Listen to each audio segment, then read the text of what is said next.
Hoy estamos acá otra vez, después de unas... Se sigue levantando la polvareda en la patria. Dios nos está ayudando. Así es. La protegió a Cristina. Así que eso es una señal de que hay que ir a la carga. Pues si Dios te ayuda, tenés que ir tranquilo. Bueno, ¿No es cierto, Droña? Claro, ante Sonia? todo saludemos, ¿no? A Así Jorge Cholvi, yo tenía un gran compañero peronista allá del sur, de la zona de Neuquén, de Chimpay, donde estaba el tema de Ceferino, el santo. Y me decía que también ahí se cita.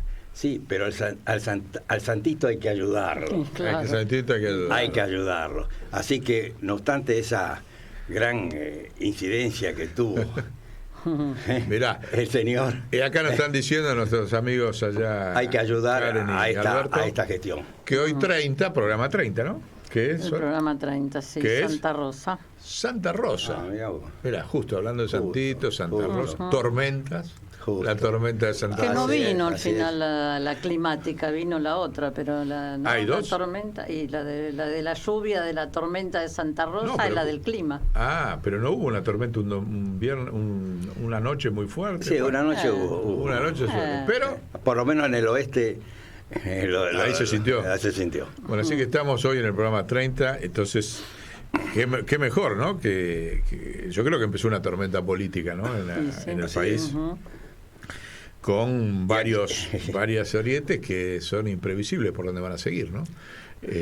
Me parece, ¿no? Este tema del atentado a Cristina, yo creo, no solamente la terminó de ubicar en el centro de la conducción del peronismo y del futuro de las elecciones del año que viene, sino que también hubo una repercusión internacional notable. Así ¿no? es, O así sea, es. la adhesión de todo el mundo y Por demás, cierto. realmente la posicionó en un lugar muy, muy lamentablemente importante. Y me parece que hay dos cosas, o sea, porque uno dice, bueno, evidentemente esto fue una acción, como nosotros decimos entre otras editoriales,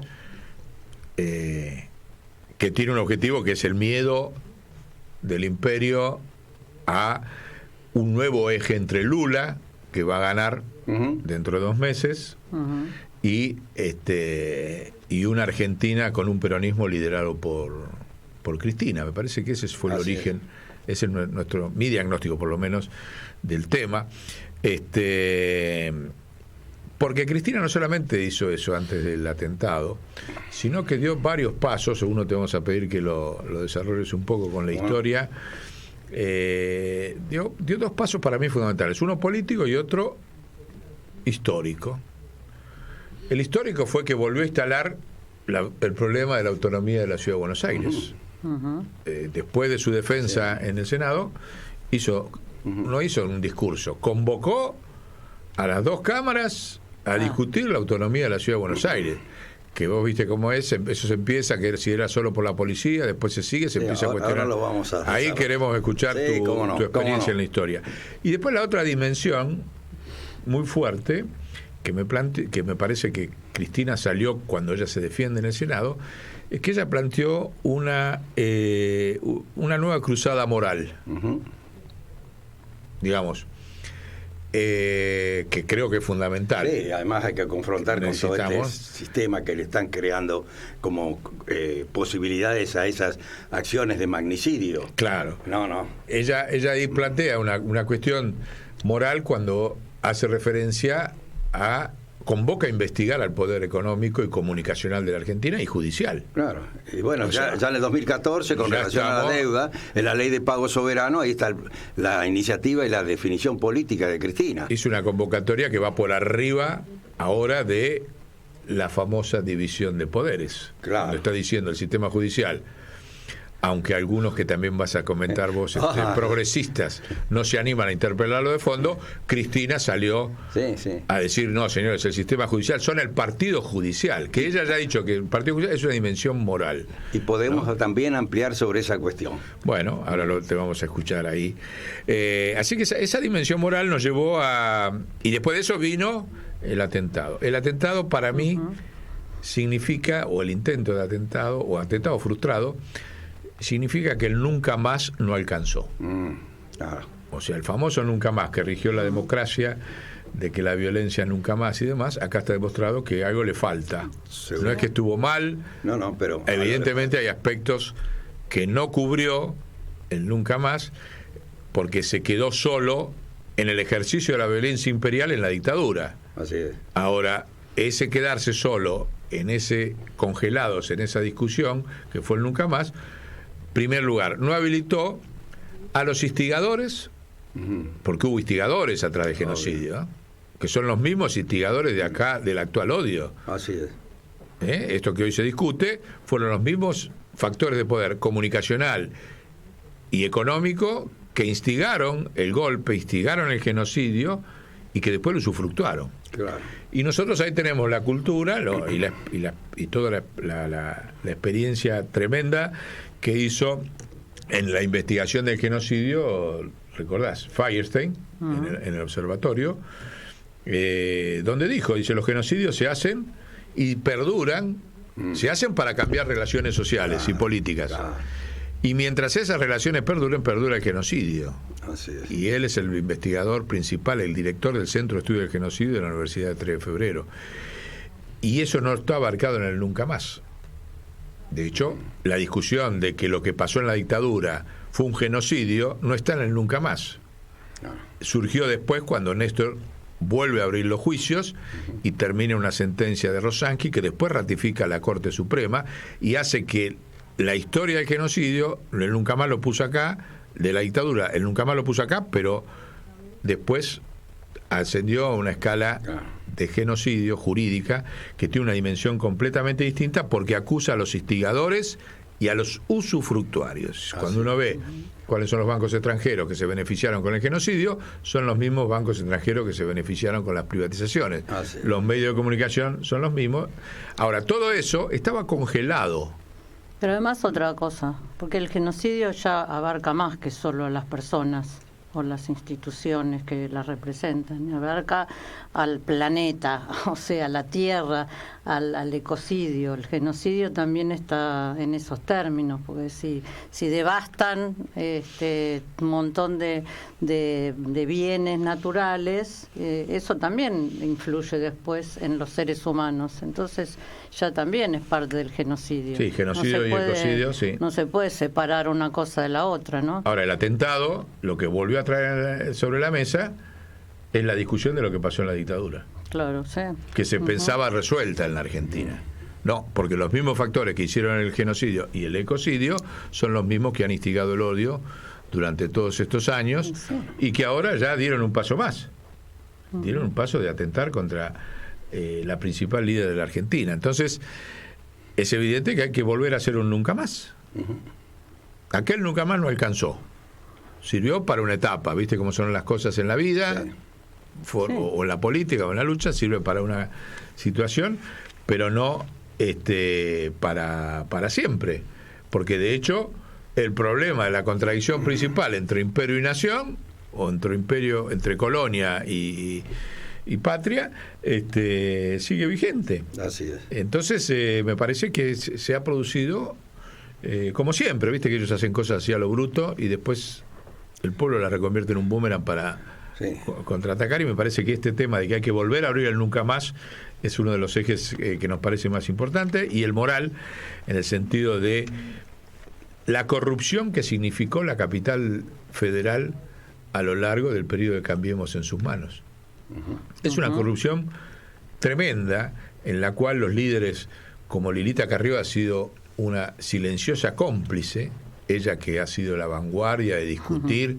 Vos sabés que la obra de Santa Cruz es el 0,3% del total de la obra del país, de la obra pública. Entonces fíjate que se habla del 0,3%, cuando Cristina pidió investigar el 100% de la deuda pública, le dijeron que no, pero nadie investigó los negociados de la reta acá, inmobiliarios, a los cuales cayó silenciosamente Carrió, y ahí está la primer corrupción moral de Carrió, que es con la que empezamos nosotros a denunciarla. Ella se convierte, a partir de la falacia del juicio de la obra pública en Santa Cruz, se pretende convertir en fiscal moral de la República y resulta que es la principal cómplice por silencio, por omisión, de los escandalosos negociados. Te voy a poner uno: la Ciudad Deportiva de Boca, algo muy importante para la mitad de la población, la mitad de más uno. No sé si vos sos de Boca. No. ¿Vos sos de Boca? No, soy del más grande.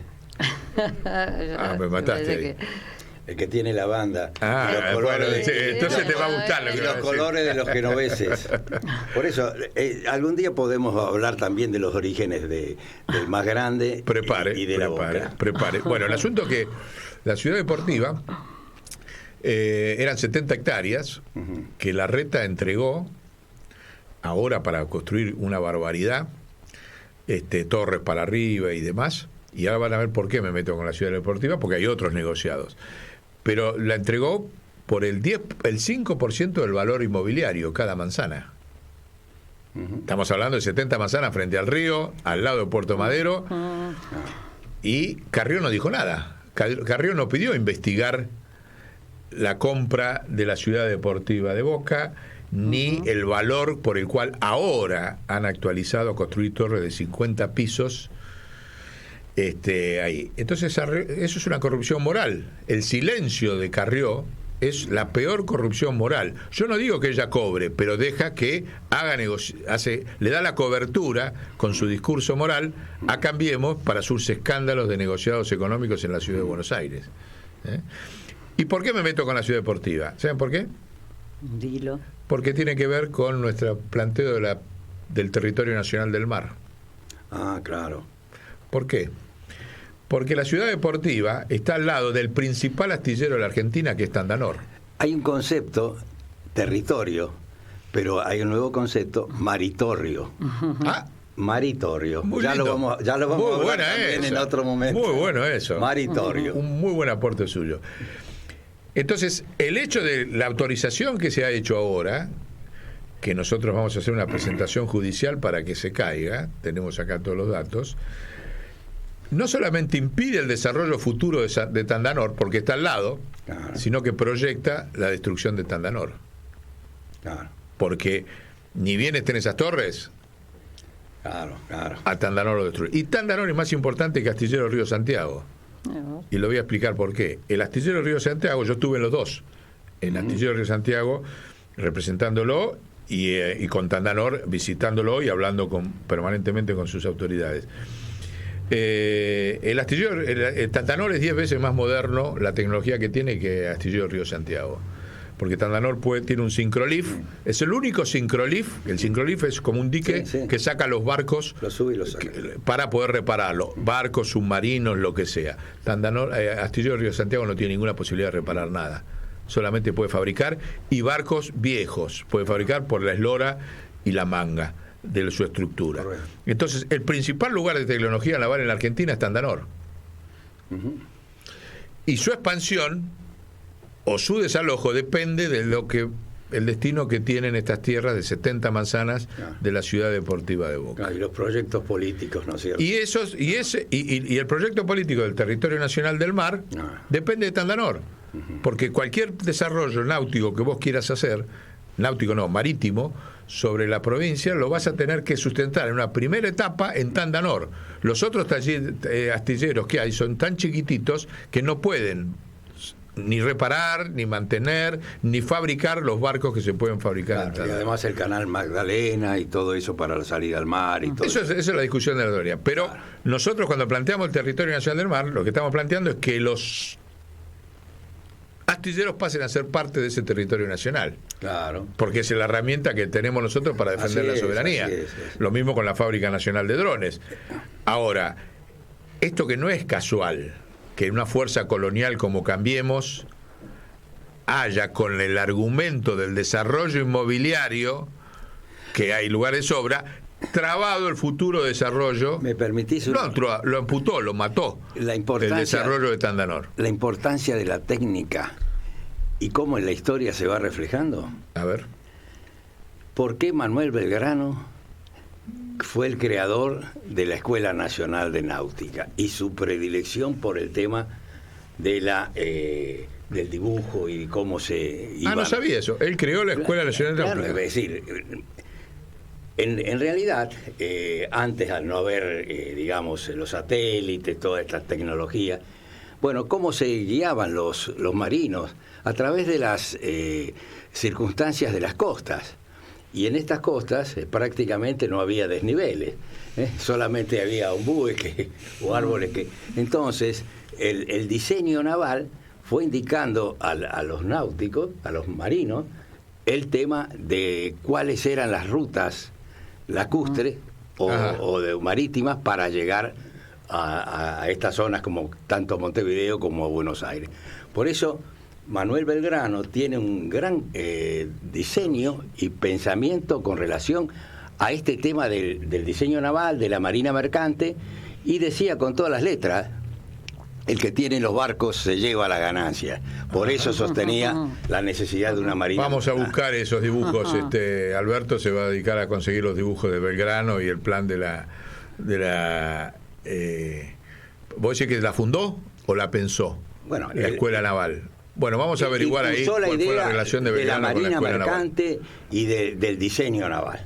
Puesto de que vos señalaste dos conceptos, manga y eslora. Es decir, ya estos grandes barcos de hoy día, de 200, 300 metros de eslora, prácticamente llevaron. También podemos hablar, ahora cuando hablemos de Buenos Aires, lo que significó el puerto de Buenos Aires. Sí, sí. En ese primer documento que fue firmado por 4 presidentes: Roca como presidente de ejercicio y como testigo del acto Avellaneda, Sarmiento y Mitre, en donde ¿qué precisaba que no tenía la ciudad de Buenos Aires en ese momento? Los muelles, precisamente por la envergadura de los buques. Claro. La ciudad de Buenos Aires es una ciudad ribereña. Y por tanto, esas grandes, digamos, embarcaciones no podían llegar a puerto. Por eso, ese 1884 que se firma ese convenio, en realidad es el cierre efectivo del esquema agroexportador de 1853. Ahí es el lugar para poner en vigencia ese esquema agroexportador. Los barcos, los muelles. Esa es la cuestión. Pero es otro tema, pero tiene directa relación con el esquema de la ciudad autónoma de Buenos Aires, capital federal de la República Argentina. Por eso, ese debate lo instaló Cristina y empezó.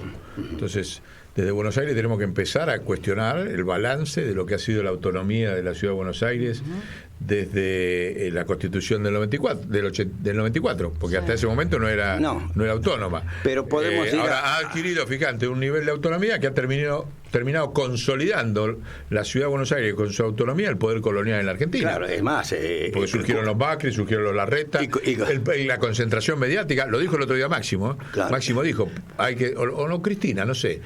Alguno de los dos dijo de que el gran poder mediático está concentrado en la ciudad de Buenos Aires. Es el rol del país abanico, con Buenos Aires como centro vértice de un proyecto económico y político, donde desde el puerto, a medida que te alejas, más subdesarrollo y más miseria. No hace efectivo ese concepto de Estado federal desarrollado y autónomo. Por eso es determinante volver a tocar el tema de la autonomía de la Cristina abrió el juego. Está en manos nuestras imaginar desde estas iniciativas como la que acabo de decir en los astilleros hasta dividir la ciudad de Buenos Aires.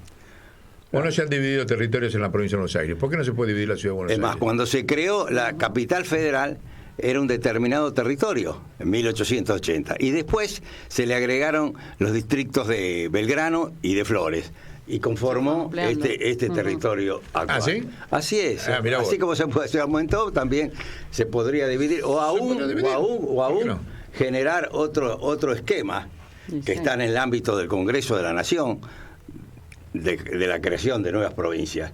Por ejemplo, con todo el alrededor de esta gran ciudad, con todo el Gran Buenos Aires. En fin, son definiciones que hacen un proyecto de país, claro, que por tanto precisan no solo un concepto político avanzado en función de los grandes objetivos que tenemos como nación soberana y en un desarrollo económico que haga efectiva la vigencia de los derechos humanos básicos, sino que a su vez darle el desarrollo político y constitucional a este tema. Para eso es necesario debatir no solo desde 1994, sino que podemos ir a 1880 y también podemos ir a los orígenes de capitales como el caso de Washington, de Brasilia y de Canberra, por ejemplo. Prepara todos los argumentos porque vamos, ya te digo, con los tapones de punta contra, siendo porteño, porque uno ha nacido en la ciudad, pero la verdad que nos da vergüenza el rol que ha cumplido Buenos Aires en los últimos 20 años.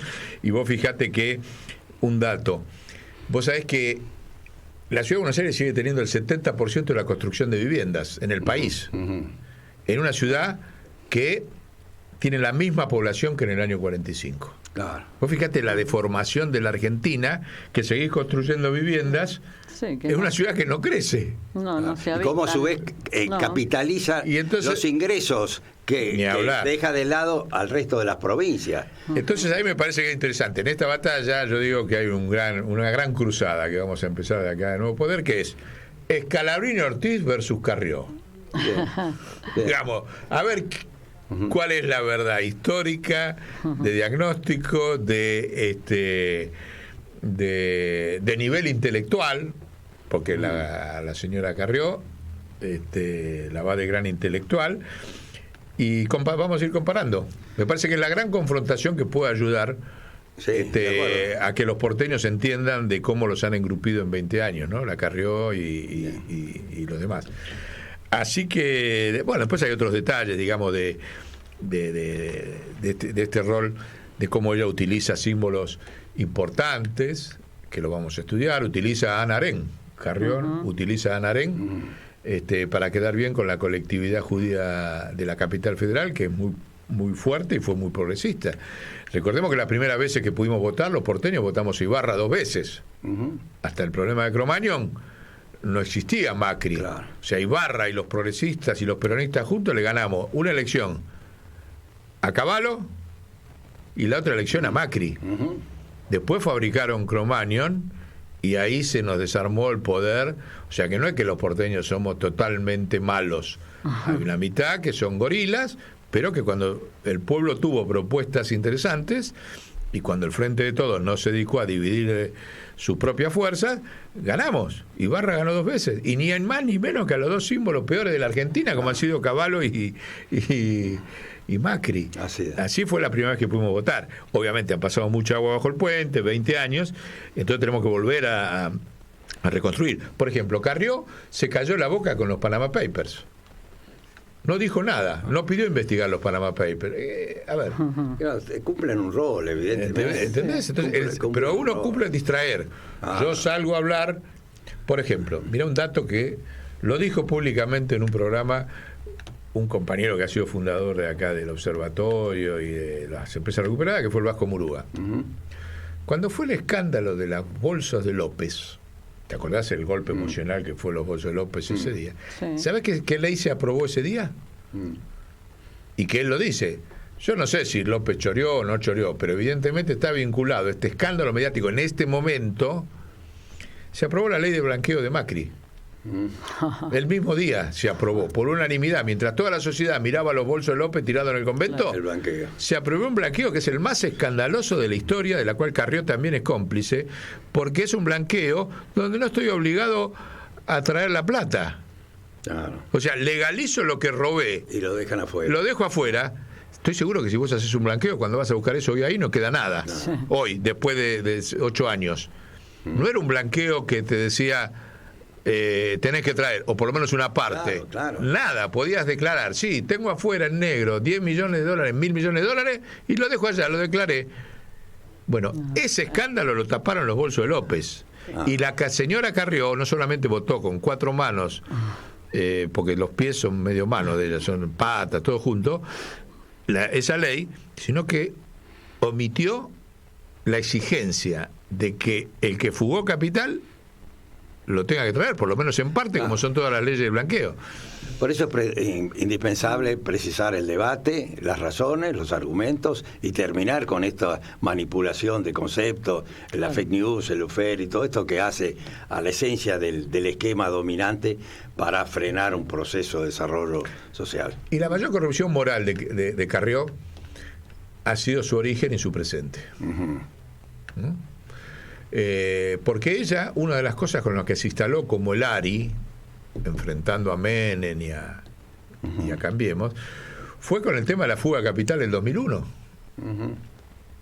Que fue el momento en que la justicia se animó a meter preso, ¿te acordás? A los hermanos Rom del Banco General de Negocios. Claro. Que vino el Fondo Monetario y pidió que se derogara la ley por la cual lo habían metido preso, y efectivamente pasó. Ahora, en ese momento ella va a Estados Unidos y se vuelve con las famosas cajas, porque presidía no me acuerdo qué comisión en el diputado, las famosas cajas de la fuga de capitales en la Argentina. Y se hace toda la investigación, con ella conduciéndola, de la fuga de capitales del 2001. No solamente esa quizás fue la prueba de amor que le dio Carrió al sistema financiero internacional, porque esa investigación que lideró ella, que hizo un bombo, que se instaló como la gran moral de la patria, terminó en una recomendación. ¿Sabes qué dice el informe de la Comisión Bicameral? No lo hagan más. Lo descubrimos, pero no lo hagan más. Esa es toda la conclusión a la que llegó Carrió en la Comisión Bicameral. Está documentado esto, es lo que te digo. Y a partir de ahí hizo silencio mutis por el foro de todo el resto de la sucesión de la fuga de capitales, incluida la de su nuevo jefe, que es Macri. Entonces, ¿cuál es la moral? ¿Eso es corrupción moral o no? Es corrupción moral. ¿A quién asusta? ¿Cómo explicás que pasás de denunciarlos, atacarlos, a defenderlos? ¿Cómo explica Carrió de que atacó y denunció la fuga de capitales y pasó a ser la principal defensora de la fuga de capitales?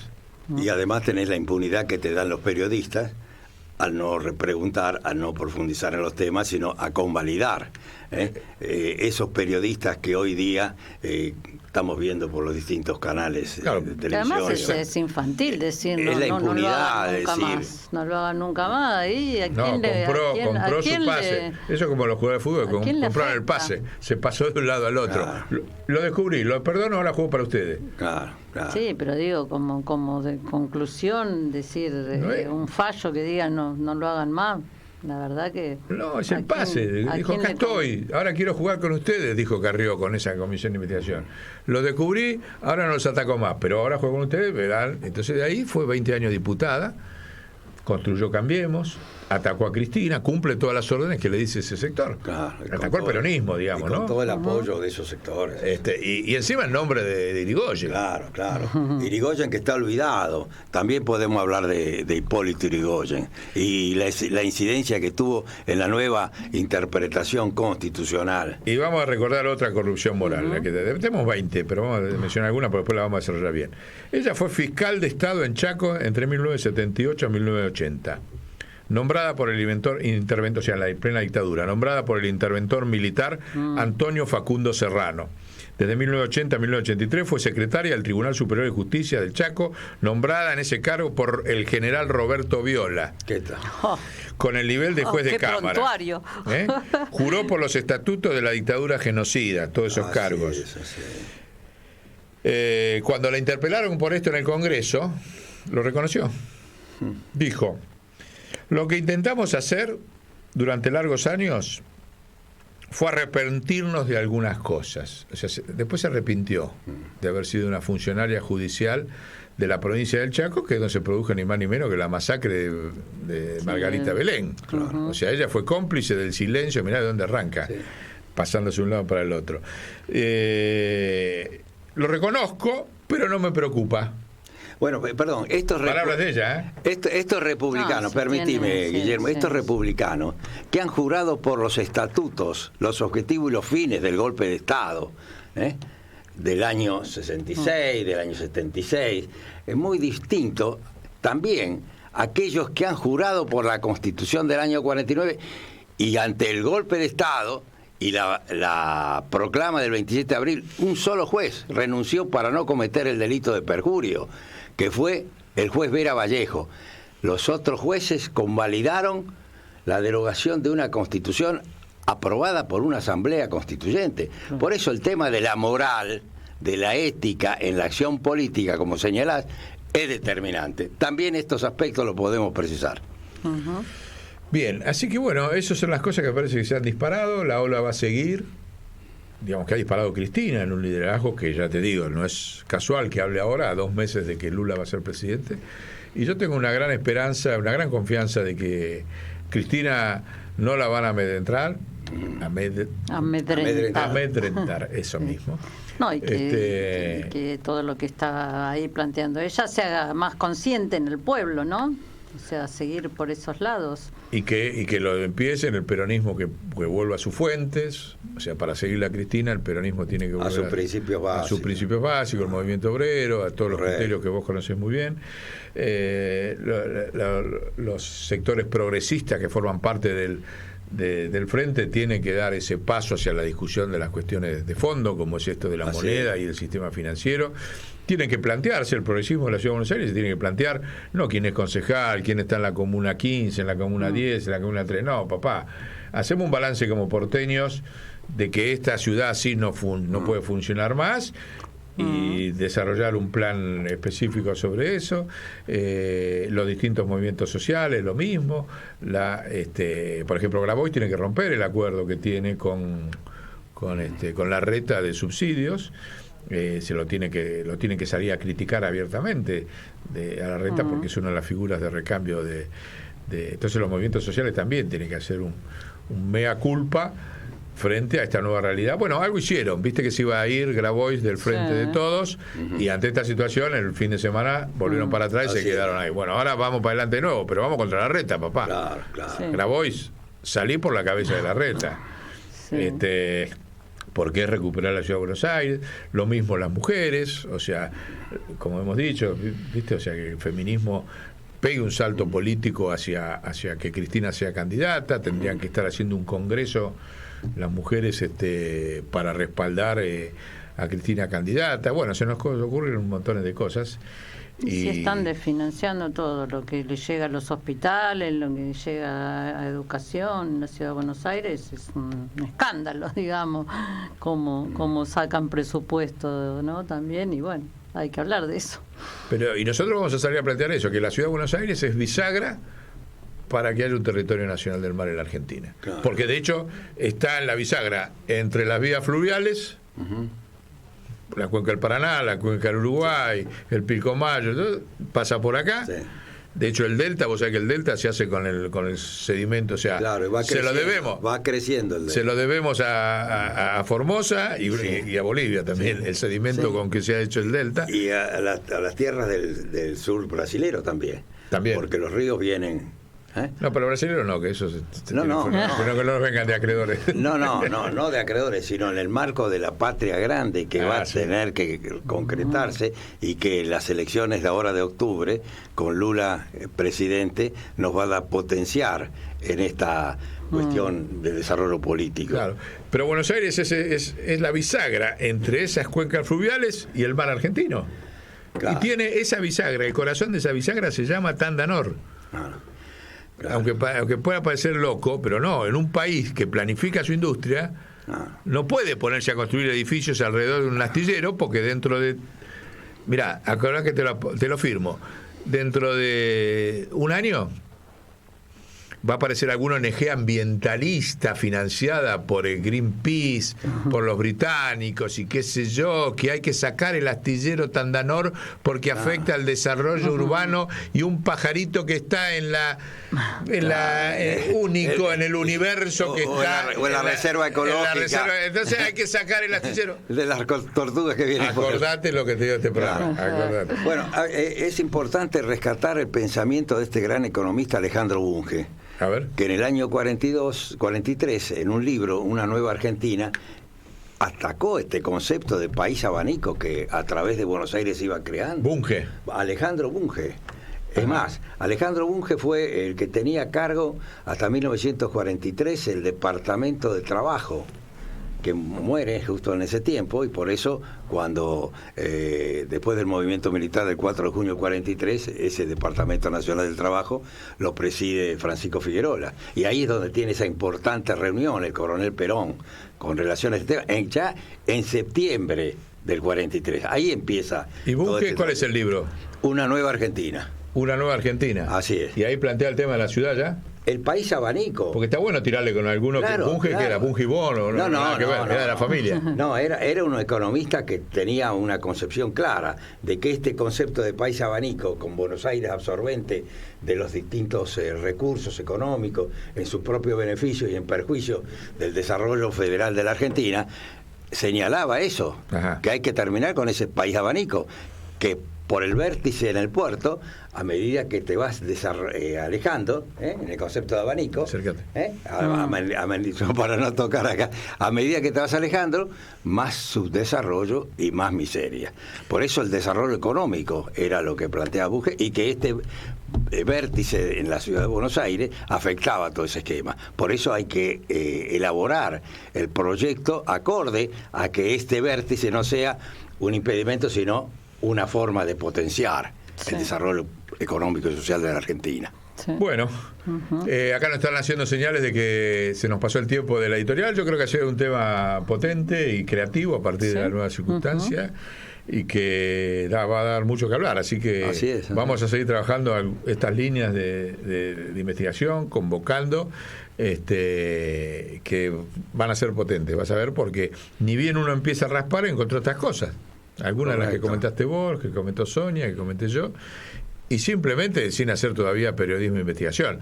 Pero estamos en contacto con profesionales que han seguido muy de cerca el desarrollo de la Ciudad de Buenos Aires, que nos han nutrido de algunos de estos datos y tienen muchísimos más datos para salir a interpelar y a desmontar o atacar políticamente a la fuerza Cambiemos. Bueno, yo te puedo aportar un texto que en el año 2014 desarrollé sobre la capital federal y una utopía creativa.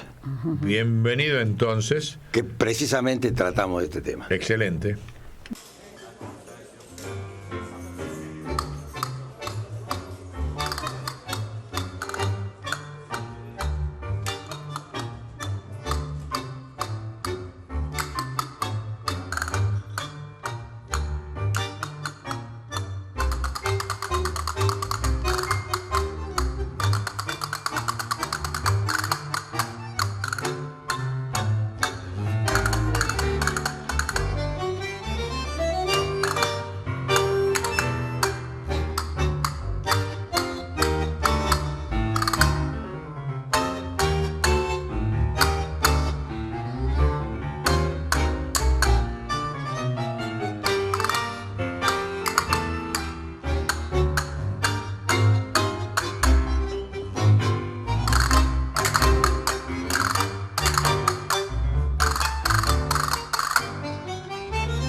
Hola Gerardo, bueno, hola Guillermo, también aquí estamos. Hola Gerardo. Hola, ¿cómo están? ¿Cómo va? Bien, bien, acá con Gerardo Siriani queremos charlar un poco con él, que nos empiece contando un poco algo sobre su vida, para empezar.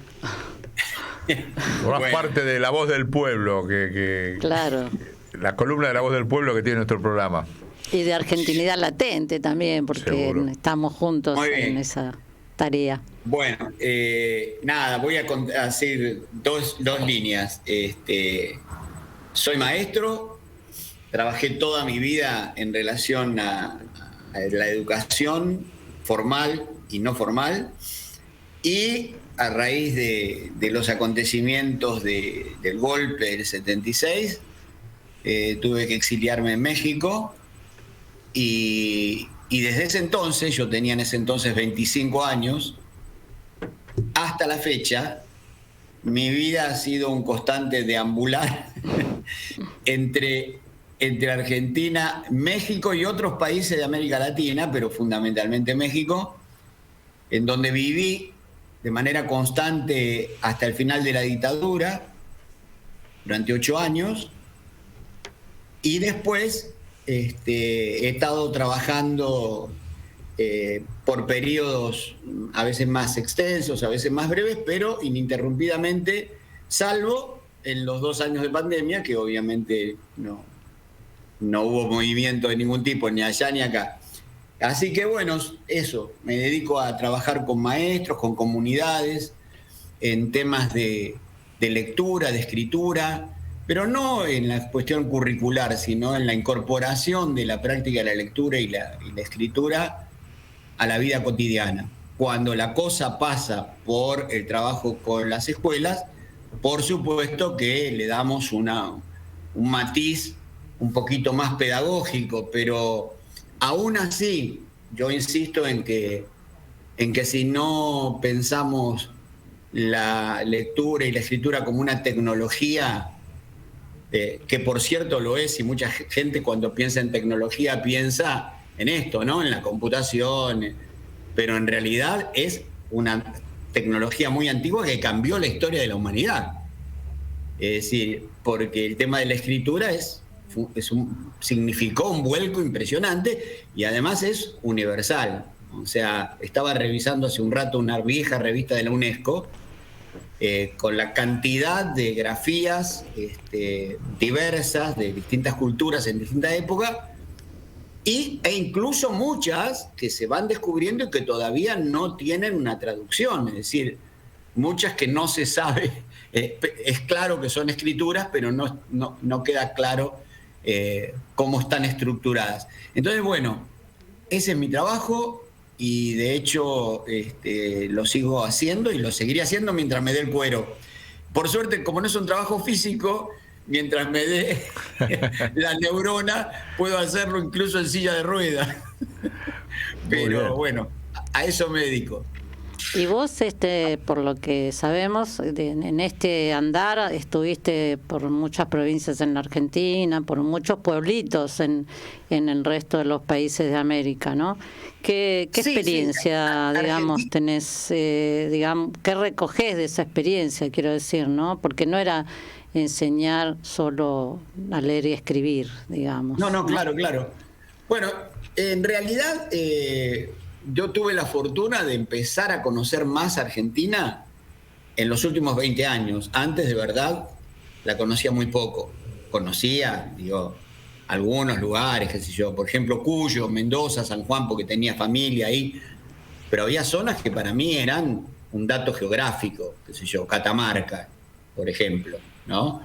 O Chubut, o Santa Cruz, o Tierra del Fuego. O sea, jamás había estado, a lo mejor había estado haciendo turismo en algunos. Tierra del Fuego no, la conocí después del 2000. Y bueno, y sí, en algunos lugares como Catamarca pude además hacer trabajo puntual en muchísimas localidades pequeñas o medianas. Santa María, muy tucumana, muy vinculada a la cultura tucumana. Andalgalá y Belén, muy catamarqueña. Dentro de la misma provincia, una diferencia notable. Y bueno, eso me permitió también, por suerte, conocerlas después de haber conocido México y otros países de América Latina. Y una de las cosas que me quedan, por lo menos como sensación a mí, no quiero hacer una afirmación terminante, pero esa es mi sensación, es que muchas de las cosas que uno vive ahí y descubre ahí, en estos pueblos especialmente del norte, noroeste argentino, es que Catamarca o La Rioja o Salta o Formosa o Jujuy están más cerca de México que de Buenos Aires. A ver, contanos eso.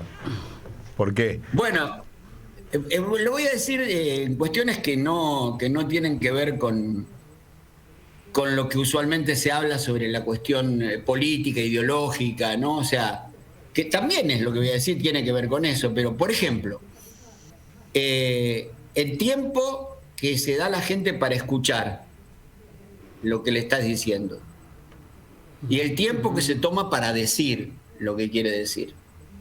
Entonces, el tiempo que se toma para escuchar y el tiempo que se toma para decir un catamarqueño está mucho más cerca de México que el tiempo que se toma para escuchar y para decir un habitante de la ciudad de Buenos Aires o del conurbano bonaerense, porque en ese sentido no hay mucha diferencia, ¿no? Es decir, las diferencias entre capital y provincia pasan por otro lado, pero no en este como atropello del tiempo, en este quedarse sin tiempo, en donde no terminaste de exponer cuando ya el otro entró y entró un tercero y se armó un enredo tremendo del cual ya después no se sabe cómo salir, ni por dónde empezó, ni a dónde fuiste a parar, ¿no?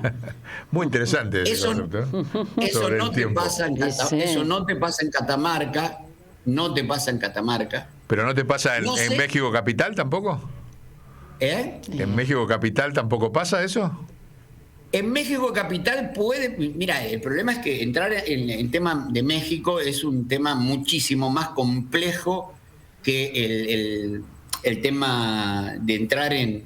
No, quiero decir, tu experiencia, más que en México, quiero decir, esa experiencia que vos decís en torno al tiempo, ¿es propio de las grandes ciudades? Bueno, ahí es algo muy interesante.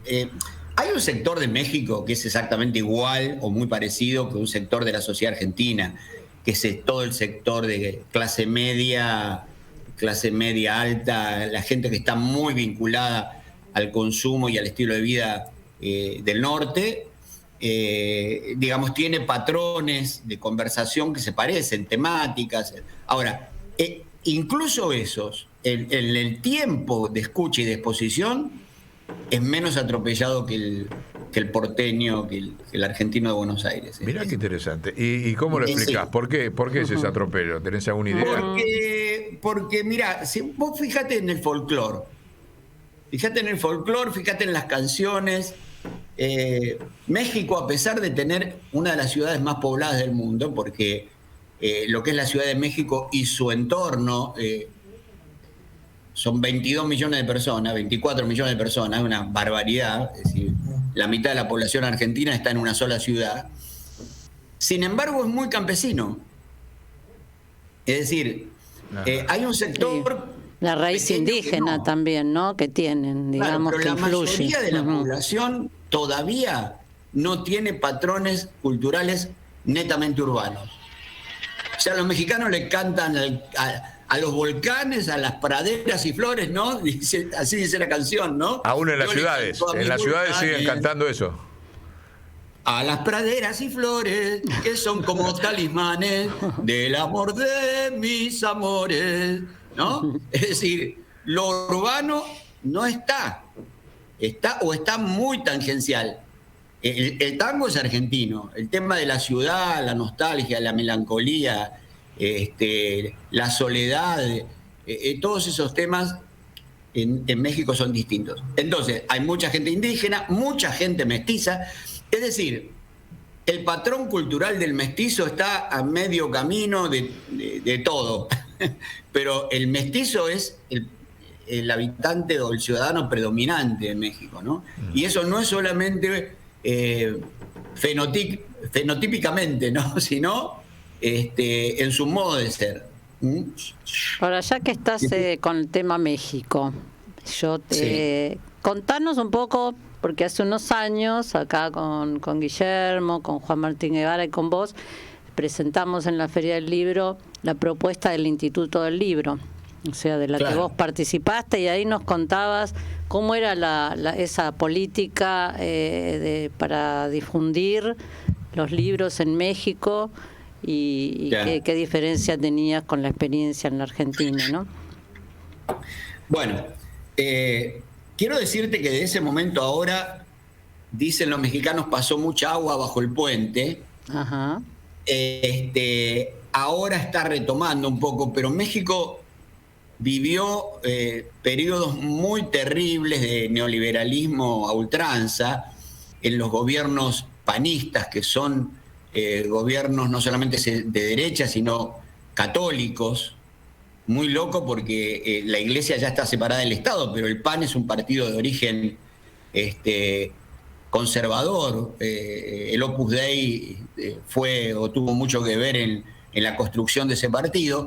Bueno, durante esos periodos... ¿El Opus Dei tuvo que ver en eso?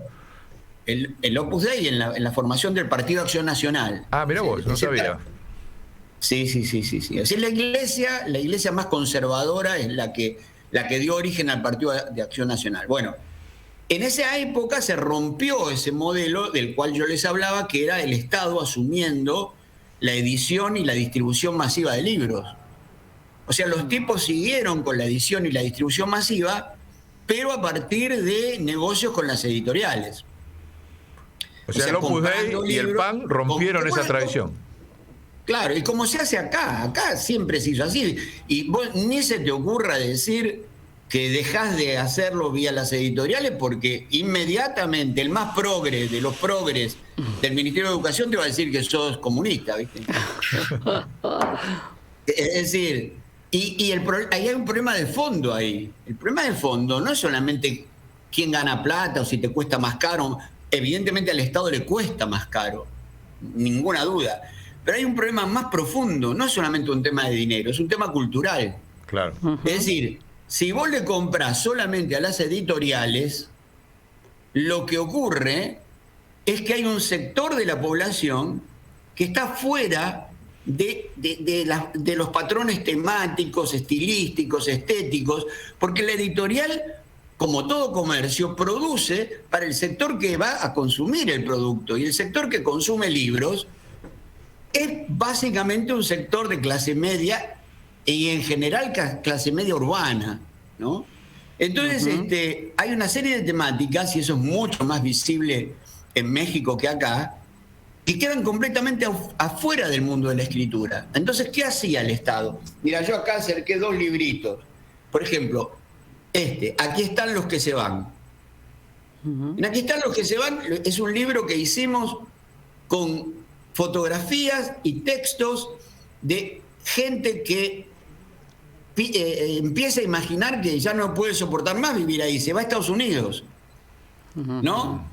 Son millones lo que lo hacen. El tipo que migra en México es el más pobre, o sea, las familias más pobres que buscan salir del hambre, y que no solamente buscan salir del hambre, sino que buscan apoyar a su familia, a la parte de la familia que queda en México, enviando algún dinerito. Entonces, el tema de la migración es un tema tremendo, porque hay lugares no muy lejos de la Ciudad de México. Yo me acuerdo que fui a una escuela, a un lugar que se llama Ixmiquilpan, que es de cultura náhuatl y mixteco, 2 horas de la Ciudad de México, y yo les pregunté, hicimos como un juego medio de humor negro, de que levantaran la mano los que tenían sus papás en qué sé yo, en California, y levantaban.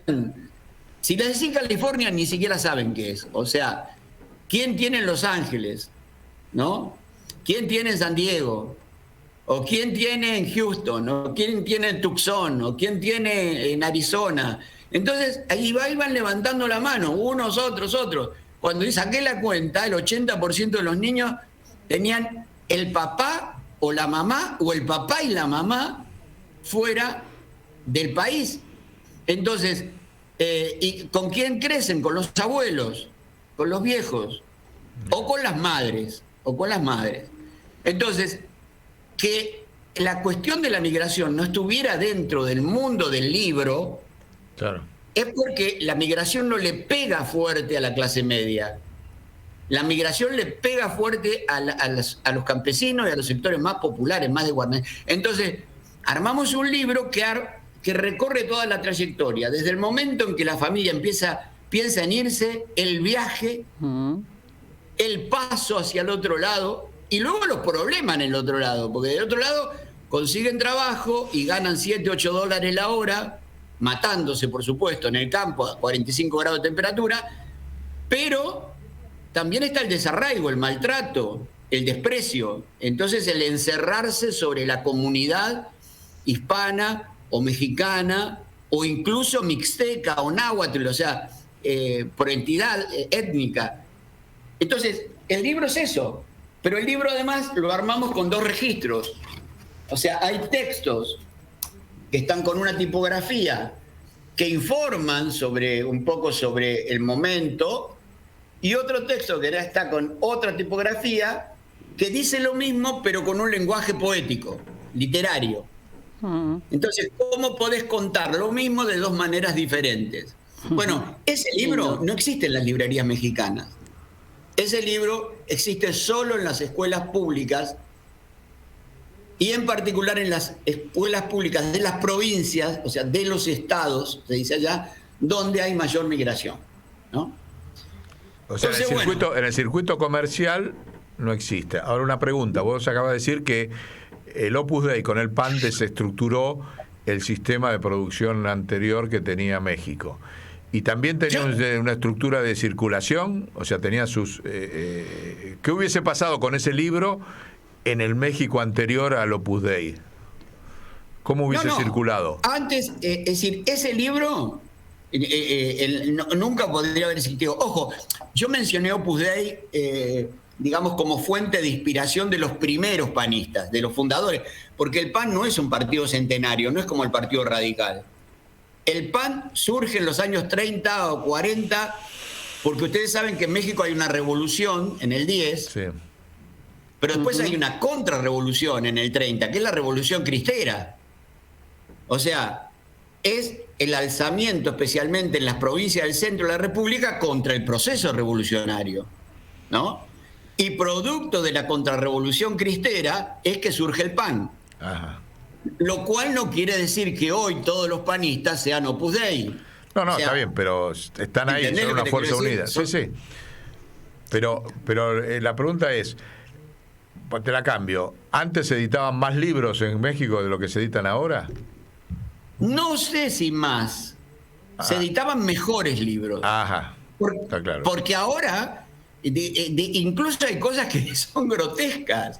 O sea, yo me he encontrado con ir a, qué sé yo, a la Sierra Tarahumara, al norte, donde viven los rarámuris, que son como los apaches que viven del lado mexicano, y gente que vive absolutamente en el monte, gente que tiene una cultura completamente cortada del circuito cultural y comercial nacional, recibe a partir de estas remesas de libros que mandan con los gobiernos panistas, o mandaron los gobiernos panistas, libros de Anthony Brown, por ejemplo, ¿no?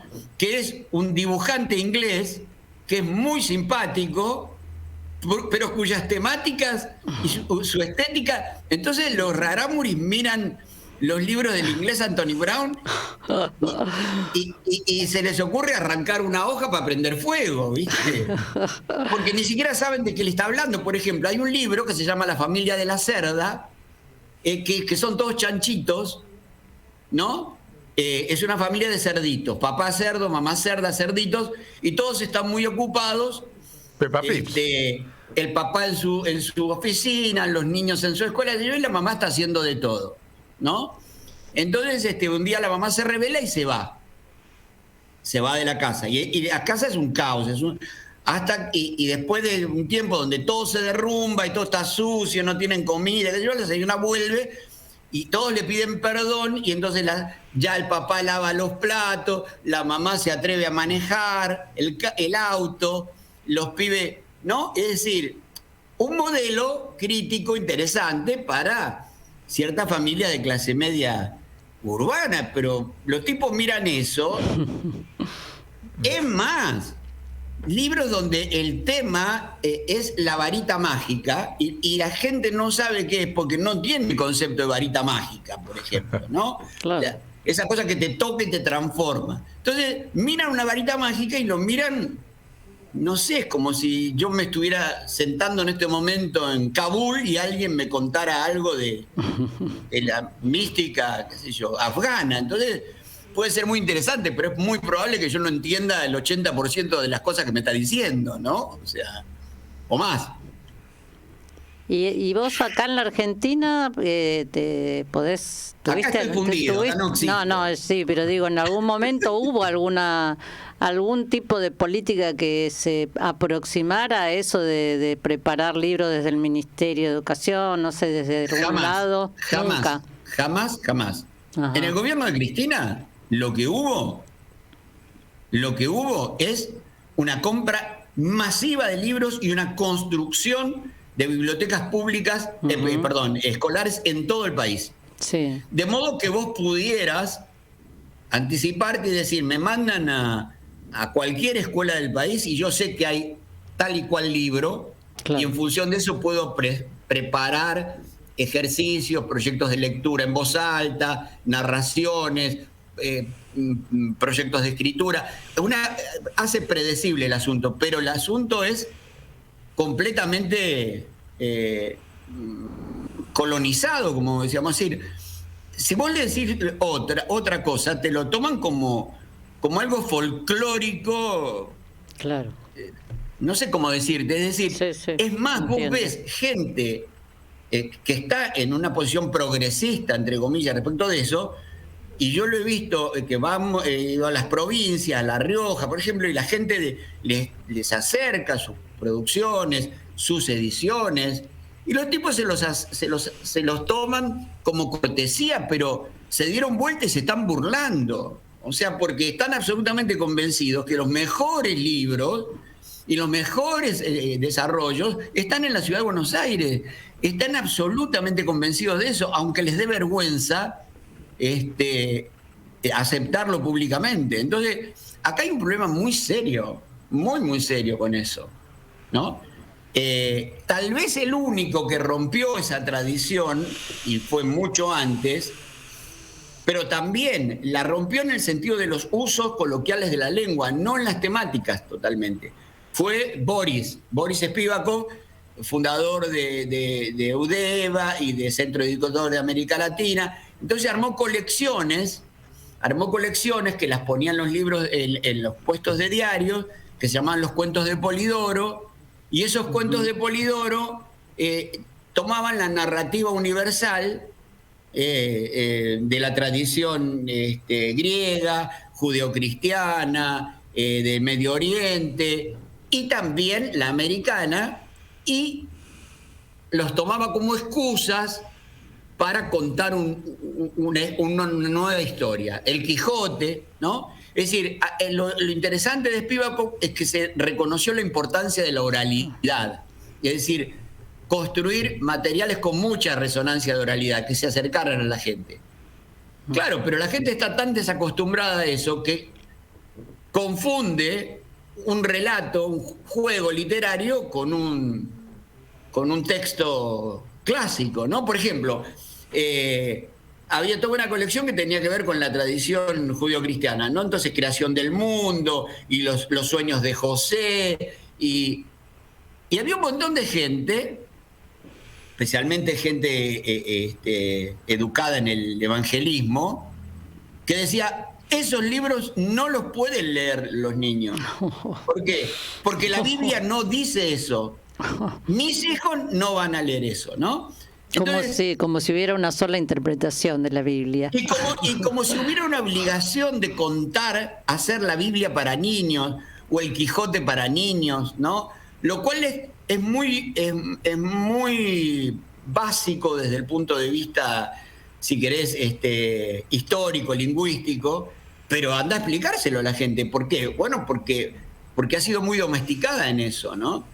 Entonces es re complicado. Es más fácil meterse con el mundo de las leyendas prehispánicas, en donde no tocan nada que tenga que ver de lo importado, pero tampoco eso lo hacen. ¿Por qué? Porque se apoyan en algunas producciones editoriales que sí existen, con supuestas obras de tradición diaguita y mapuche y no sé qué, y bueno, y compran eso y distribuyen eso. Digamos, a mí lo que me parece, bueno, una cosa que yo sentí cuando tuve que irme obligadamente a México, porque no fue una decisión mía, me iba a México o me iba a Perú o me iba a España, pero aquí no me voy a estar. Entonces, bueno, fue a México por algunas circunstancias que aquí no vienen al caso, ¿no? Pero al principio yo estaba, digamos, como muy, me sentía muy mal, porque es muy feo pasar de una realidad tan diferente de un día para el otro sin haber previsto nada y no entender nada de lo que está pasando, ni siquiera la lengua, porque según yo hablábamos todo español y yo no entendía no el vocabulario, no entendía la entonación, el sentido de las cosas, además del vocabulario. Y de a poquito vas como naciendo a un nuevo lenguaje, es como volver a nacer, ¿no? Entonces, esa sensación de agobio se fue transformando de a poco. ¿Por qué? Porque en la medida en que te vas dando cuenta de que le das pelea o te morís y vas aprendiendo otro orden del mundo, fue algo así como decir, bueno, esta parte se la tengo que agradecer a los milicos, porque si no hubiera tenido que salir corriendo, yo siempre habría imaginado que la Argentina es el ombligo del mundo, ¿viste? Como hay un montón de gente que lo sigue pensando. Ah, sí. Y en realidad Argentina es un país más en el concierto latinoamericano y la mayoría de la gente en este país no tiene la menor idea, pero ni la menor idea de la potencia de toda esa lógica. Mira, les voy a mostrar un ejemplo. A ver, desarrolla esa idea de la potencia, a ver. Mirá, por ejemplo, suponte, acá hay un libro que editamos también allá sobre la cuestión del mundo azteca. La primera parte es toda la parte arqueológica, toda la historia, las pirámides, ¿cómo se llama? Las esculturas, las pinturas, etcétera. Y la segunda parte es los mexicanos hoy. Entonces, la segunda parte abre con esta imagen. Entonces yo he hecho pruebas aquí en Buenos Aires, en diferentes lugares. No les digo que el libro es de mexicanos, sino que le muestro la imagen de esta señora y pregunto de dónde es. Por supuesto que lo primero que me dicen es que es boliviana, ¿no? Y digo, no es boliviana. Bueno, entonces es de Jujuy. Claro. No es de Jujuy. Y así vamos, hasta que de repente le digo es mexicana. Y no les entra en la cabeza que sea mexicana esta mujer. No les entra en la cabeza, ¿por qué? Bueno, por una razón lógica. Porque estos rasgos,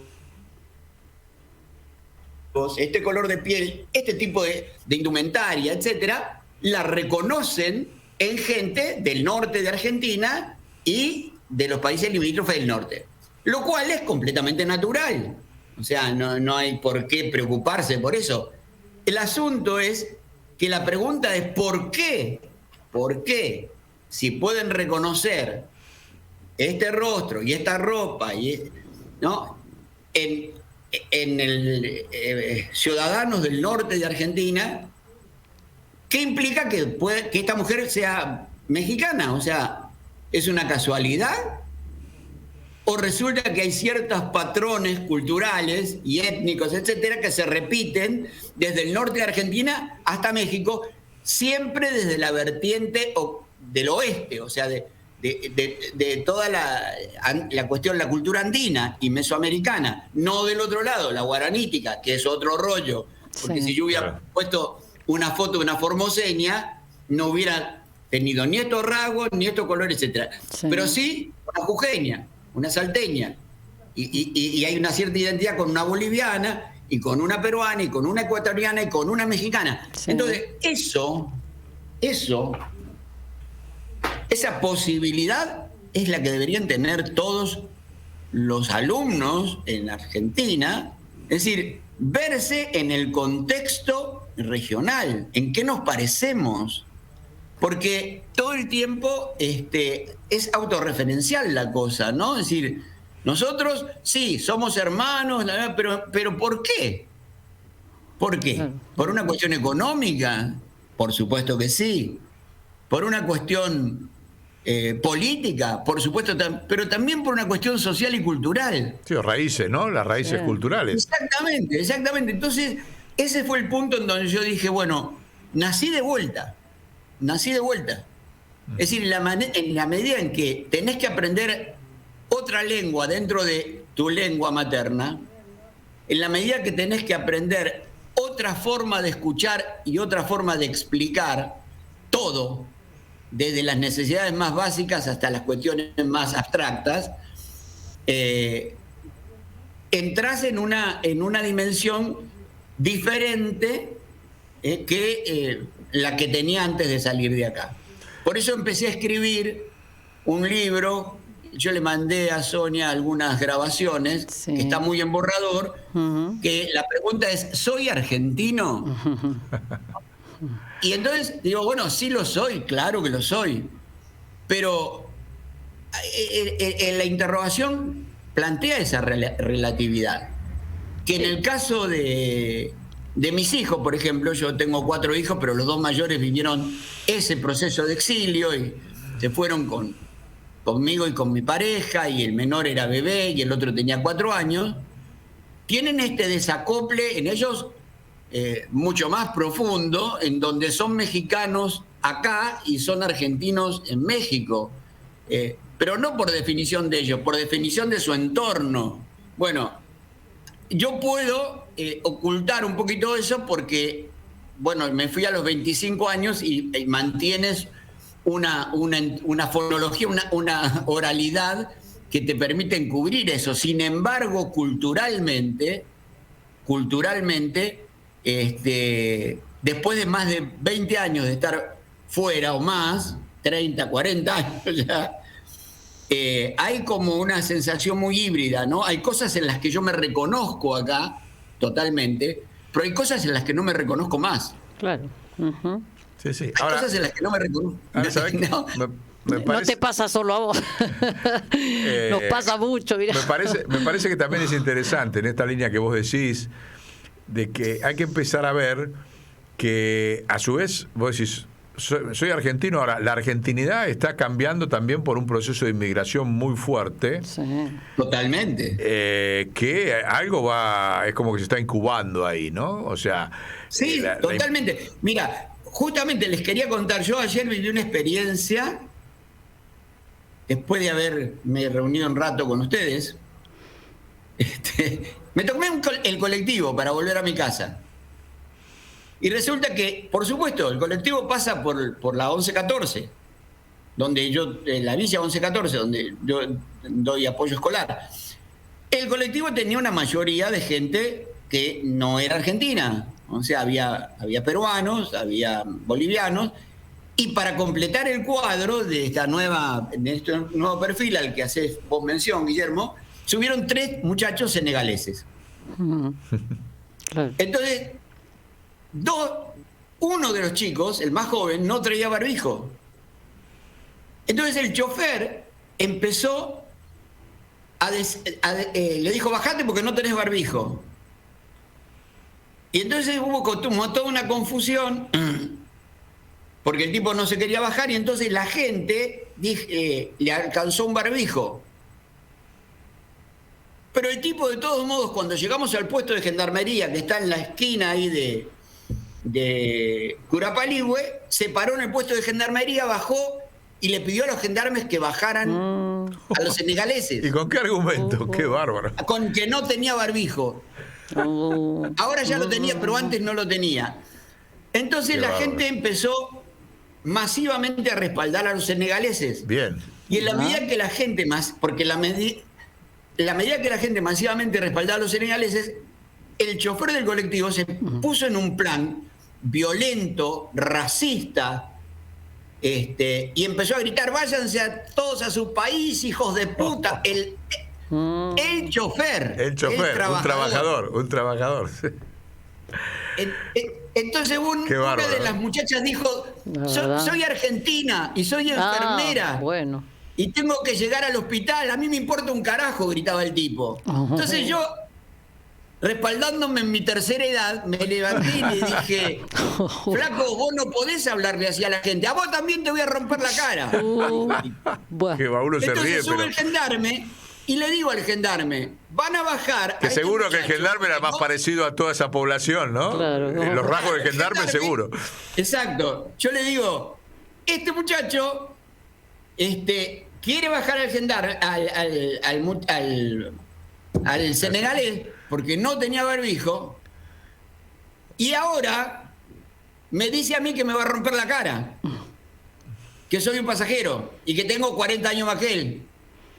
Entonces, ¿qué vas a hacer vos? ¿Vas a castigar a uno que no tenía barbijo y lo vas a dejar a este tipo? Y el tipo me miraba con un odio terrible, ¿viste? Bueno, esa escena la viví ayer al mediodía. Claro.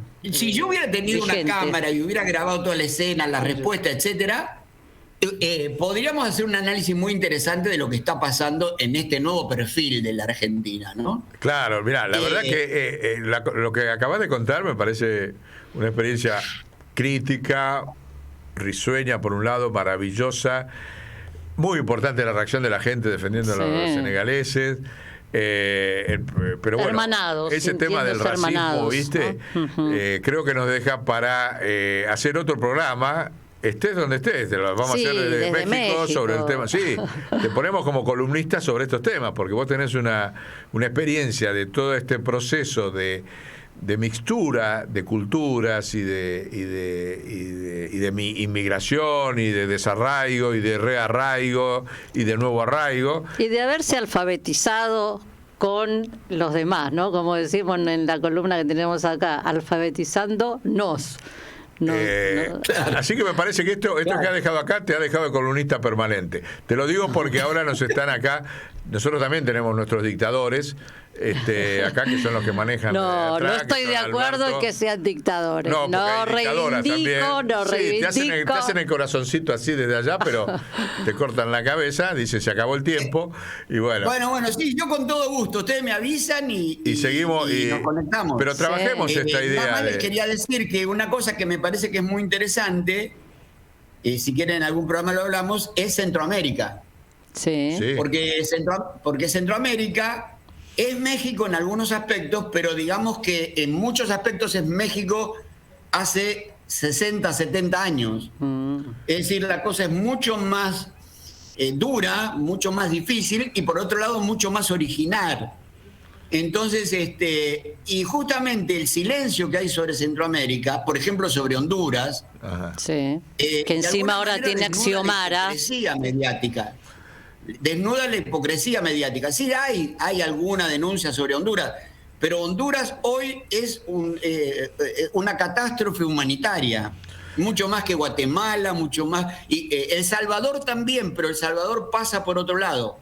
En El Salvador pasa por la delincuencia organizada, por todo esto. En Honduras pasa por el drama de las familias que huyen del asesinato y de la trata, ¿no? Es decir, familias... O sea, es muy interesante ver la diversidad. Te proponemos, si estás de acuerdo, Sonia, y lo poco que se conoce de eso, ¿no? Te proponemos, si estás de acuerdo, Sonia, claro, que hagas un plan de programas con un tiempo, ponele de 15, 20 minutos para cada programa, para todo el tema que vos imagines, como acabas de hacer, y lo vamos sacando acá en cada uno de nuestros bloques. Vos sabés que nosotros salimos 2 horas por semana, así que un bloque que nos abra el espectro de la dinámica, como vos decís, de Centroamérica, de tu experiencia intercultural, de la patria grande, sería muy bueno. Sería que tu capital político de experiencia siga ayude acá a profundizar los debates políticos. Si te parece, ¿cómo no? Quedamos así. Sí, con todo gusto. Siempre es los lunes, ¿no? Siempre los lunes. Sí, pero podemos coordinar otras, para hacer así por Zoom, podemos coordinar, porque viste que nosotros después editamos, pero en principio sí, los lunes. Bueno, muchas gracias. Muchas gracias, muchachos. Gracias, un abrazo, mucha suerte. Buen viaje, buena llegada. Sí. No, aparte la experiencia... Va a ser un viaje tranquilo, me la voy a llevar con calma, así que voy a tener tiempo, si quieren, para hacer el programa sin ningún problema. Dale, buenísimo. Muchas gracias. Bueno, chau. Adiós. Chao.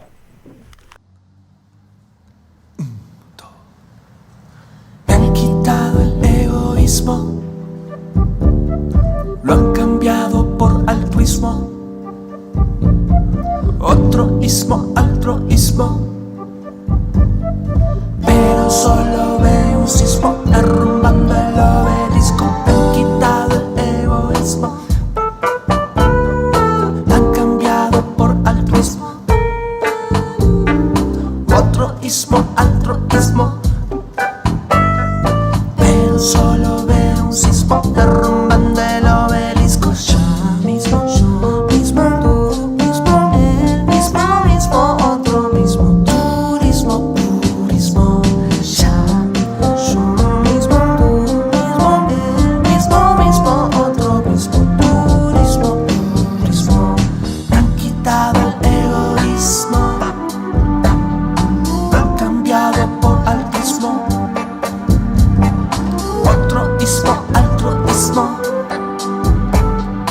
pero solo veo un sismo derrumbando el obelisco. Me han quitado el egoísmo, lo han cambiado por altruismo, otro ismo, altruismo, pero solo veo un sismo derrumbando el obelisco. Yo mismo, tú mismo, él mismo, otro mismo, turismo, ya mismo, yo mismo, él mismo, otro mismo, turismo, ismo, hinduismo, anarquismo, peronismo, liberalismo, feminismo, machismo, realismo, impresionismo, fanatismo, socialismo, comunismo, latinoamericanismo, populismo, consumismo, cataclismo.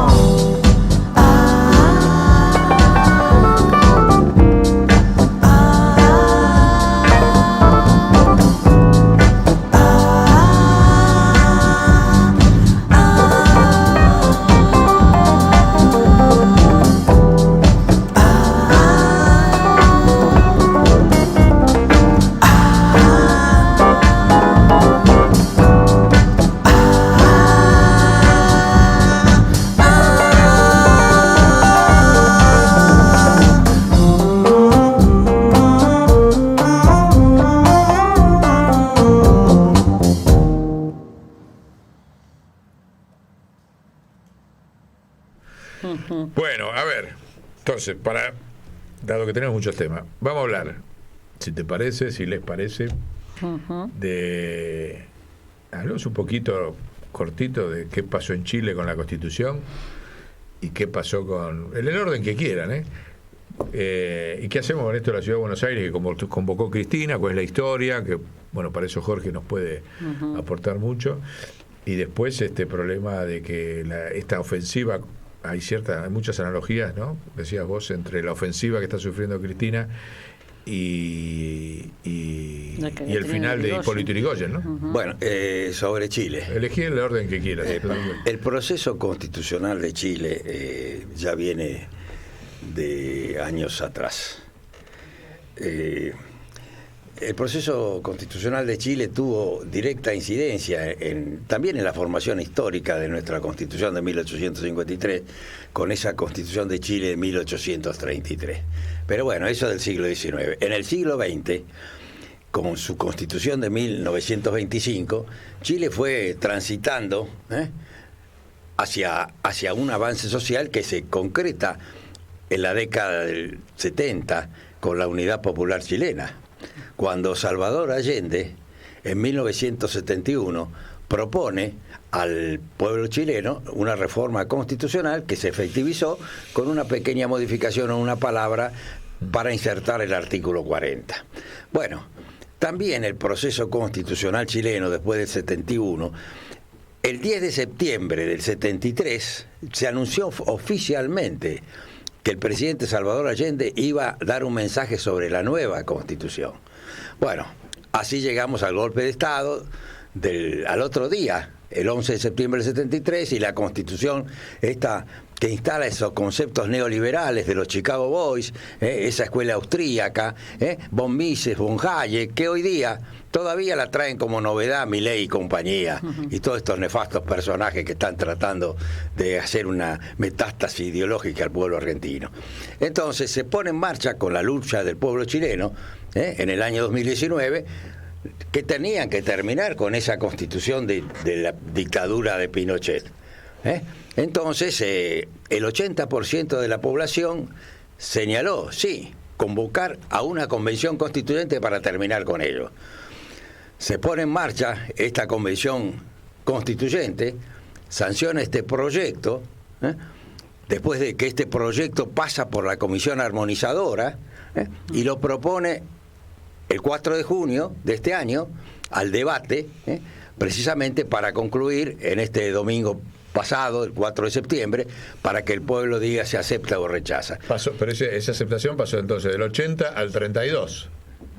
Sí, o 37, no sé cuánto fue. No, pasó. La mitad de la población que había dicho sí a la reforma ahora dice no. Claro, pero ahí lo que voy, como el tema de la incidencia de los medios dominantes, como ya empezaron a descalificar a ese proyecto de constitución, que evidentemente es muy superior a la dictadura de Pinochet, sin ninguna duda.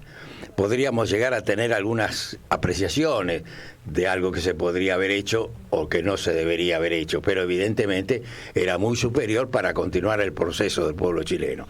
Pero desde los sectores dominantes, de los medios, del Mercurio y demás, comenzaron a erosionar ese proyecto. Y tal es así que de ese 80% terminó en ese 32 que vos señalás, y que de alguna manera rechaza a este proyecto constitucional. Como dice el presidente Boric, vamos a continuar con el tema. Pero por ello, acá la cuestión, cuando estamos hablando de una constitución, es una cuestión política. La Constitución es un proyecto político institucionalizado al más alto rango normativo.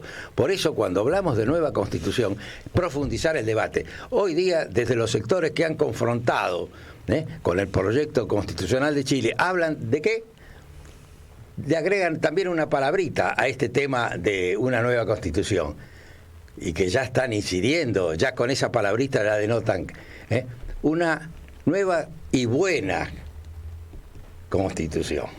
Ya la están descalificando de esa forma. Por eso los sectores nacionales y populares deben profundizar el debate político, deben confrontar con todos estos sectores que están tratando de confrontar. Y el pueblo chileno, que tiene sectores de prosapia conservadora y liberal, evidentemente ha sido proclive a ese mensaje de los grupos dominantes, y quizás algunas falencias del proyecto político que llevó adelante el presidente Boric. Ahora, ahí volvió a jugar. Obviamente sabemos que los intereses británicos en Chile son muy poderosos, más poderosos que aquí en la Argentina, por varias razones, porque el mercado del cobre se maneja desde Londres.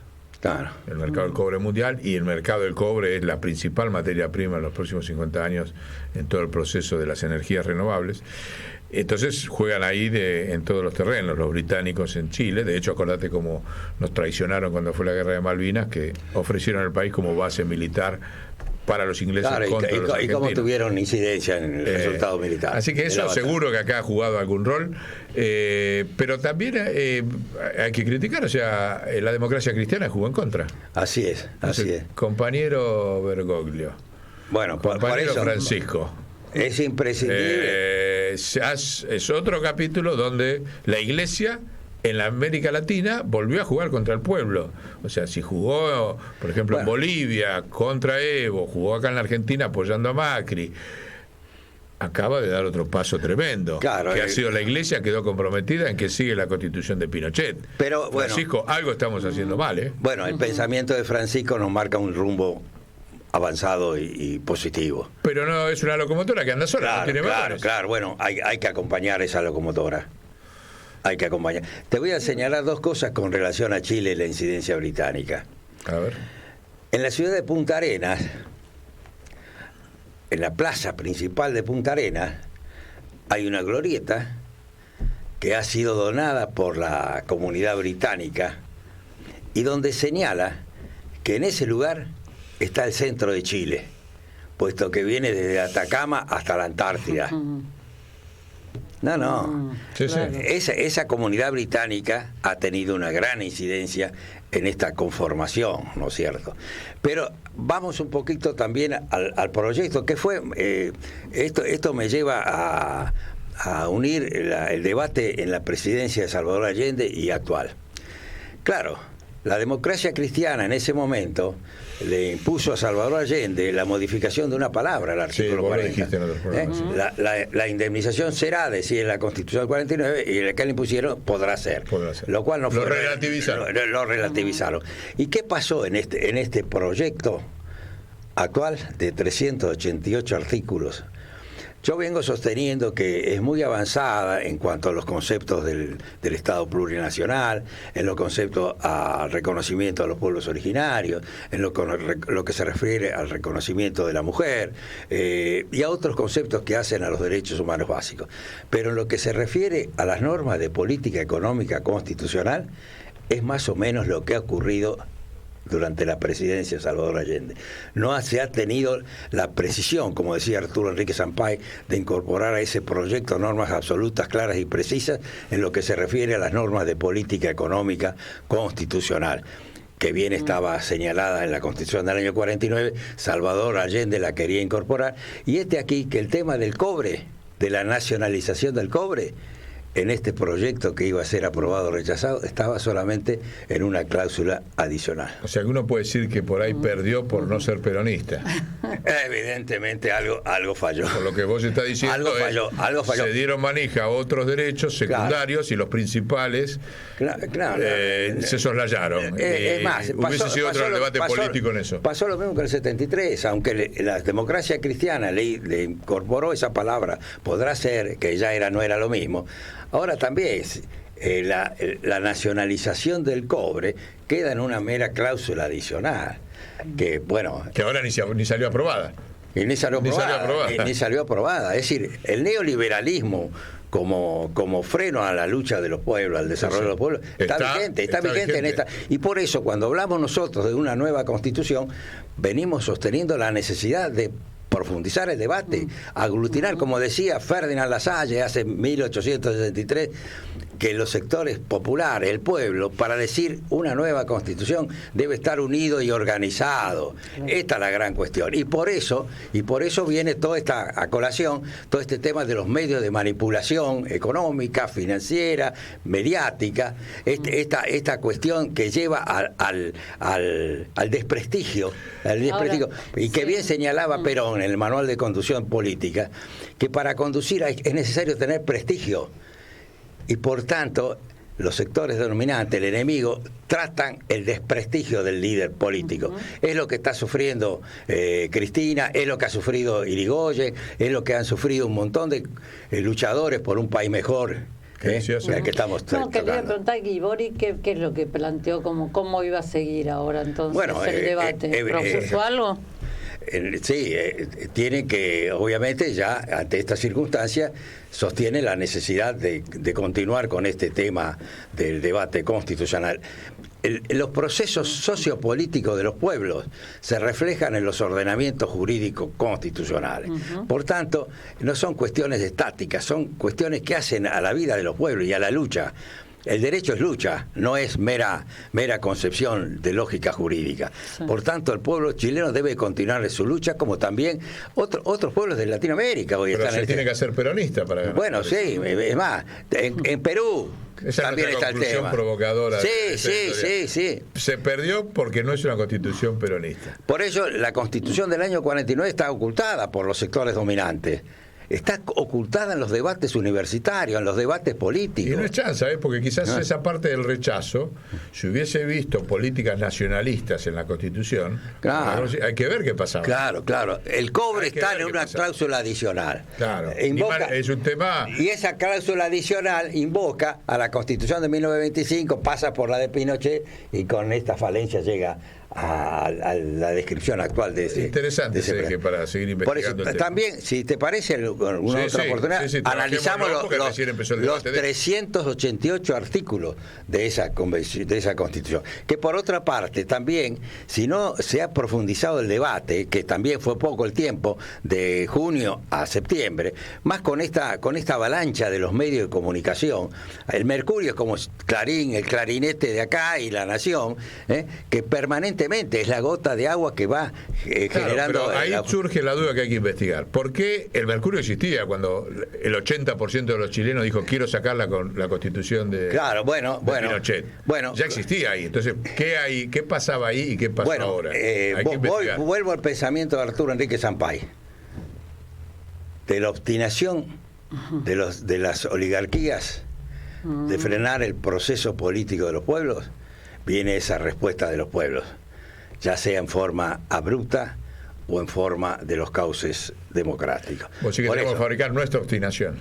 Claro, la lucha, el derecho es lucha. Venimos. Es más, si analizamos los procesos constituyentes, no solo de Latinoamérica, sino del mundo, es producto de los procesos sociales y políticos y de las luchas, de los intereses que reflejan esas luchas. Si en función de un objetivo concreto para poner en marcha una comunidad política o para generar estas concepciones neoliberales, neocoloniales que están sufriendo los pueblos. En este marco del capitalismo financiero globalizado, cuya acción es sustraer el producto del trabajo social, la riqueza de los pueblos. Fíjate vos que se vuelve a dar ese libro maravilloso que hace Naomi Klein, que acá lo hemos dicho y lo volvemos a plantear, la teoría del shock. Ella analiza de cómo justamente la escuela de Milton Friedman, toda esa política monetaria que tiene origen anglosajón, Estados Unidos británico, utiliza las situaciones de shock en contra de los pueblos. Claro. Acá volvió a pasar, acá hubo una situación de shock donde el pueblo, acordate, ¿te acordás que perdían ojos para que hubiera una reforma constitucional? Acordate, hace un año, y había un shock emocional tan grande que sacó el 80%. Resulta que ahora los tipos utilizaron ese shock emocional dentro de Chile para ratificar la constitución de Pinochet. Yendo a nuestro país. Y a Buenos Aires, vení que vamos por Buenos Aires. El 17 de octubre, en Buenos Aires y en distintos lugares del país, fue el shock del pueblo contra esa detención que estaba sufriendo el presidente Perón en la isla Martín García. Ese fue el gran cambio que se produce en la Argentina en el seno de la Constitución real, sociológica y dinámica. Ese 17 de octubre es el vértice, el inicio de ese camino hacia la nueva Constitución. Por eso, y hoy también este magnicidio que se le pretendió realizar a la compañera Cristina produjo ese shock de esa gran movilización del otro día en la Plaza de Mayo, que quedó chica, hay que decirlo. Y que no, decir, desde los multimedios mentirosos, trataban de frenar toda movilización. Y ahora están preocupados por la movilización del pueblo. Cuando estos gauchócratas, a través de los tractores, se subía la reta al tractor. Ya inventaste dos hoy. Gauchócratas y Maritorio. Entonces, esta es la lucha. Por eso es muy importante también cómo los sectores populares deben aglutinar en el ámbito político de un proceso que quiebre esta relación de fuerza. Y hay que tomar medidas firmes y concretas con todo esto que está ocurriendo en la Argentina. No alcanzan las medias palabras y las sonrisitas. No, ni los repudios. Porque además están definidas ya las posiciones. Claro. No van a retrotraer estos nefastos personajes que vemos cotidianamente. Hay que aglutinar un proyecto político soberano que impulse los objetivos de un pueblo para lograr esa plena dignidad humana. Ese pensamiento de Francisco, tierra, techo y trabajo, ese pensamiento de aglutinar también un pensamiento a nivel internacional. El problema no solo se agota en el marco de los países. Ahora, ¿no te parece que todo eso es fundamental, que los argentinos recuperemos la ciudad de Buenos Aires? Por cierto. Mira lo que te dije. Bueno, por cierto. Les estoy sacando la nacionalidad a la mitad de los porteños. Por cierto. Y me la banco. Cuando el otro, son agentes coloniales. Cuando el otro día lancé que volvió Tejedor. Pero ya te dije, la gente que escucha, que me está planteando. Vamos a señalar, textil. vamos a señalar por qué. En esa época, 1880, el presidente Avellaneda no le podía dar órdenes al vigilante de la esquina. Esto es lo que pretenden hacer hoy en día en la denominada Ciudad Autónoma de Buenos Aires. Por eso, acá es indispensable reelaborar cuál es el sentido de esta Ciudad Autónoma de Buenos Aires y cómo esta Ciudad Autónoma de Buenos Aires no puede seguir transitando hacia esos rumbos del Tejedor, que necesariamente llevó un conflicto social que se dirimió por la fuerza de las armas en los combates de Plaza de Miserere, de Puente Alsina, donde hubo más concentración de fuerzas armadas que en las guerras de la independencia. ¿Ah, sí? Así es, así es, fueron grandes combates. O sea, la guerra civil. Sí.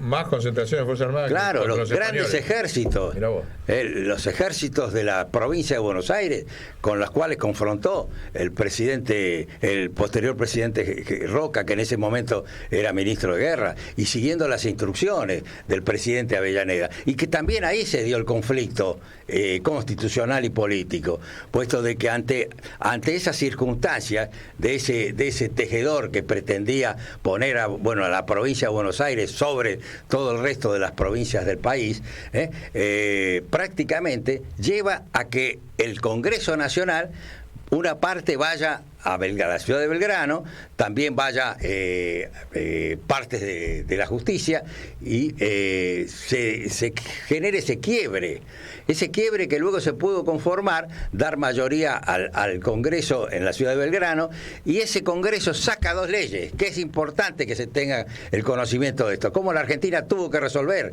en ese momento el problema. Se sanciona la ley 1029, en la cual declara que Buenos Aires es capital federal de la República Argentina. Esa ley todavía está vigente, y en función de la jerarquía constitucional, la 1029. Esa ley 1029 que está vigente está en un plano superior al estatuto denominado Constitución, como ahora vamos a ver, de la Ciudad Autónoma de Buenos Aires. Superior, decimos. Por supuesto, es una norma federal, del Estado federal. Está superior, por arriba. Arriba de la... ahí nos está dando es una norma federal, viene la Constitución, la 1029, y después... ¿Y qué dice la 1029? Que es capital federal de la República Argentina. Y con todas las obligaciones... Autónoma. No, en absoluto. Es más... Luego de esa ley, inmediatamente el Congreso Nacional sanciona la ley 1030. Ley 1030 que el Congreso Nacional, ante esa circunstancia del Tejedor que había pretendido volver y que lo tuvieron que resolver por la fuerza de las armas, se convocaba una asamblea constituyente en la República Argentina. ¿Para qué? Para el supuesto hipotético que la provincia de Buenos Aires no ceda los territorios para la capital federal, y en el supuesto hipotético que el Congreso de la Nación no lo pueda resolver, se convocó a una asamblea constituyente para resolver esto en el más alto plano constitucional. Obviamente, como la provincia de Buenos Aires cedió los territorios, no fue necesario convocar a esa asamblea constituyente. Y también traigo a colación la importancia que tuvo en ese debate posterior, con la presencia de José Hernández, cuando se debatió toda esta cuestión. Ajá. Es decir, acá la ciudad de Buenos Aires en ese momento, a través de ese citadismo autoritario y porteño, pretendió confrontar con la nación. Hoy día está confrontando con la nación. Y viene ganando la nación, confrontó con las políticas sanitarias, convalidadas por ese Poder Judicial que es el reaseguro de estas instancias de retroceso. Por eso es indispensable profundizar el debate. La ciudad de Buenos Aires no es una provincia. La ciudad de Buenos Aires estaba autorizada por la Constitución, como bien señala Cristina, a sancionar su estatuto organizativo. Esta es la cosa.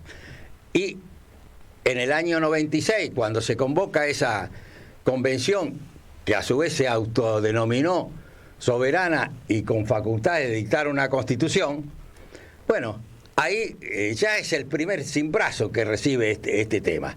Por eso es indispensable profundizar el debate.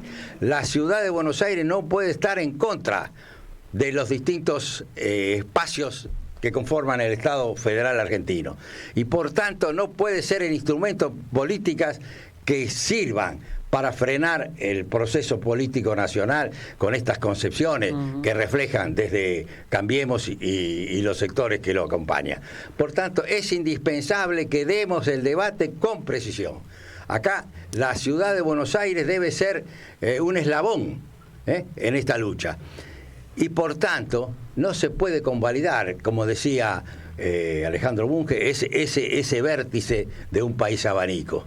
No. Al contrario, Buenos Aires tiene que estar debidamente aglutinada en el marco de un proyecto nacional superador y demás. Y por tanto, quizás yo vengo sosteniendo la necesidad de una utopía creativa como para resolver esta cuestión de la ciudad.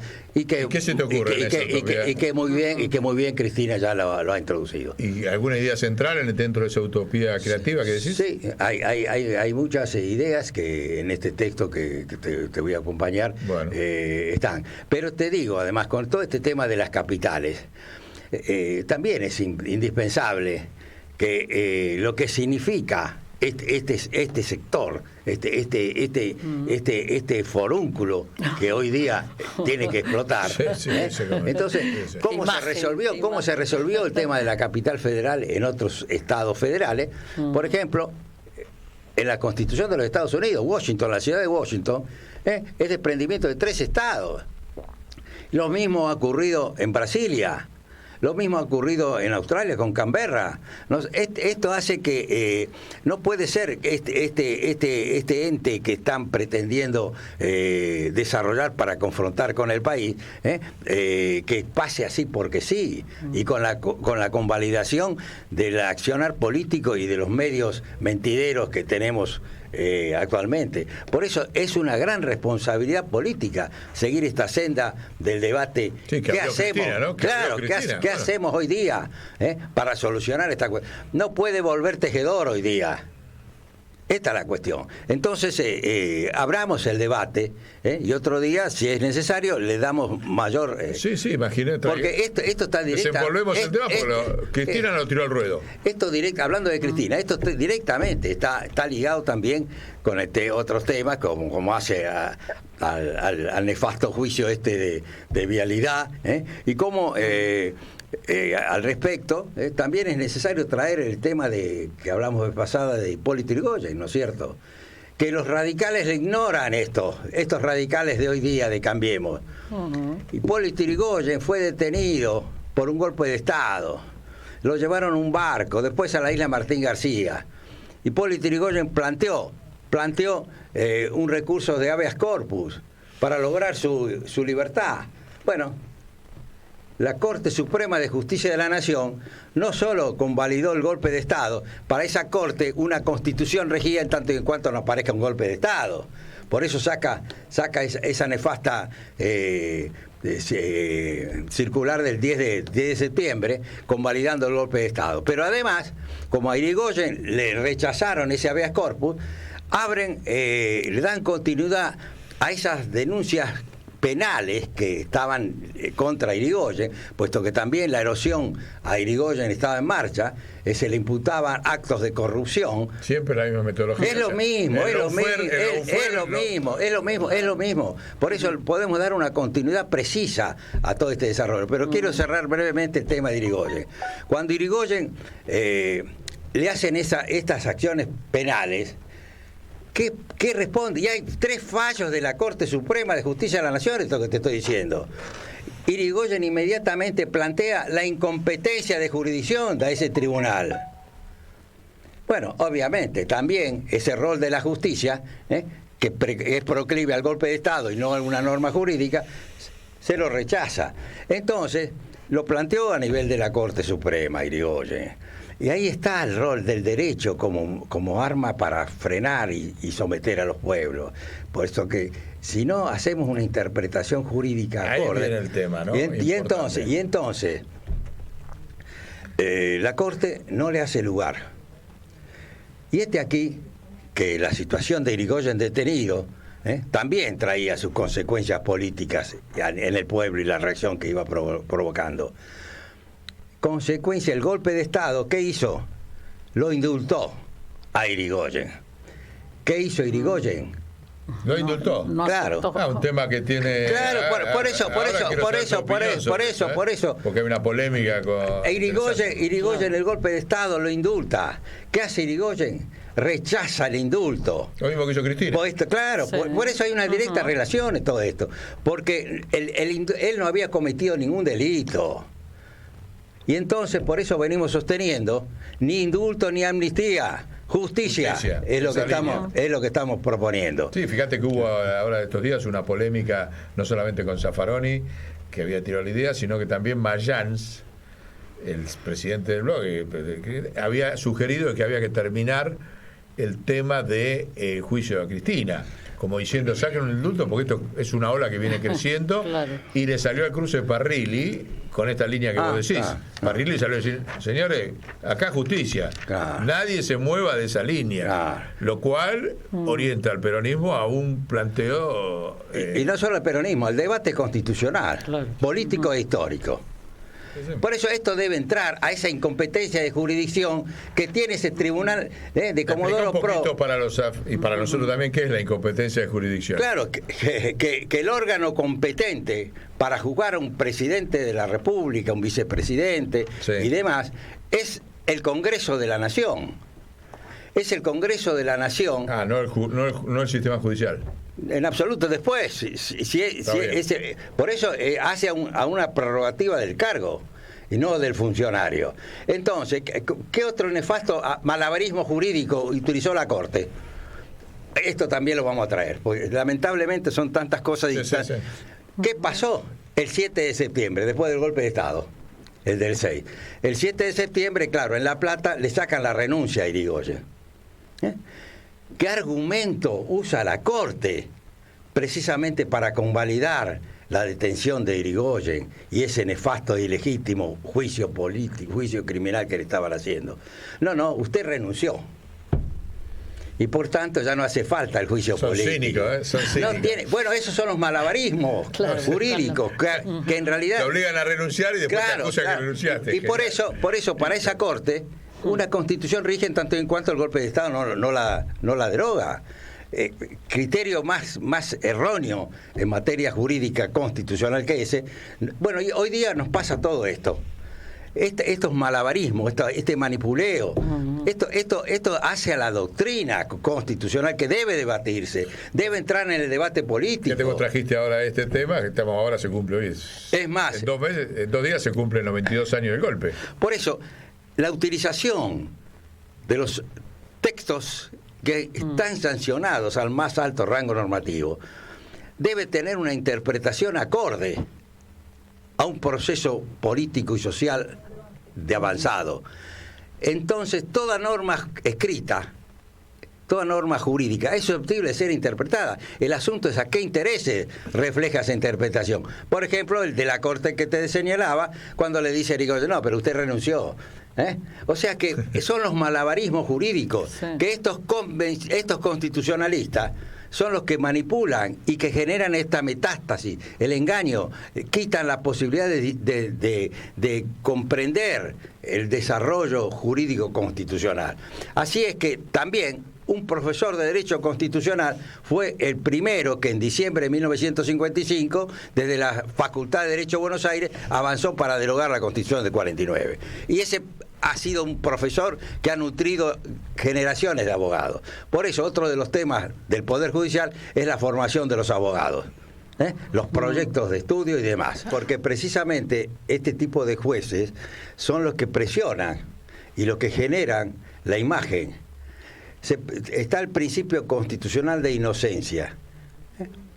También. En tanto y en cuanto no fueas condenado. Pero vos mediáticamente te condenaron. Estás condenado, sí. Por eso, desde que inicia esta cuestión del lawfare, la fake news, las estrategias para marginar a ese que está luchando, ya está empezando esa condena mediática. Bueno, pero ahí viene la cuestión de que el juez no se anima a contradecir lo que dicen los medios, porque si no corre su confortabilidad judicial, por eso, corre riesgo. No solo no se anima, sino que están en coyunda. Claro. Bueno. El juez, el Poder Judicial, los medios ya no son meramente transmisores de noticias, son generadores de política, son el debate político, no quieren que pase en la calle, sino a través de los medios. Entonces, es indispensable que esta cuestión de los medios, es el gran problema que tenemos. En los medios, un Poder Judicial, cómo serán designados los jueces, cuáles serán las normas de procedimiento para definir y alcanzar una sentencia. Todo esto debe ingresar al debate. Si no, estamos con esa telaraña de sometimiento que es el lawfare y ese instrumento que utilizan los sectores dominantes para frenar a los líderes o a los procesos políticos. Ahora, dimensionemos bien esto que vos dijiste, que es lo mismo que dice Cristina: ni indulto ni amnistía, justicia. No. Porque eso que vos decís, que sería que haya justicia, no llega a tiempo para las acciones que van a hacer contra Cristina. Claro, por eso la larga Guarda duración. El poncho, o sea, por eso estas cuestiones. La justicia hoy la va, como ella ya lo dijo, a destruir o a intentar destruir desde el punto de vista judicial. ¿Y qué reacción vamos a hacer? Claro, por eso estas cuestiones comienzan. Algo se va a venir muy duro. Por eso esto empieza con esa noticia falsa, que luego la toman, hacen una denuncia, bueno, y ya va, es el largo proceso que ya está siendo condenada.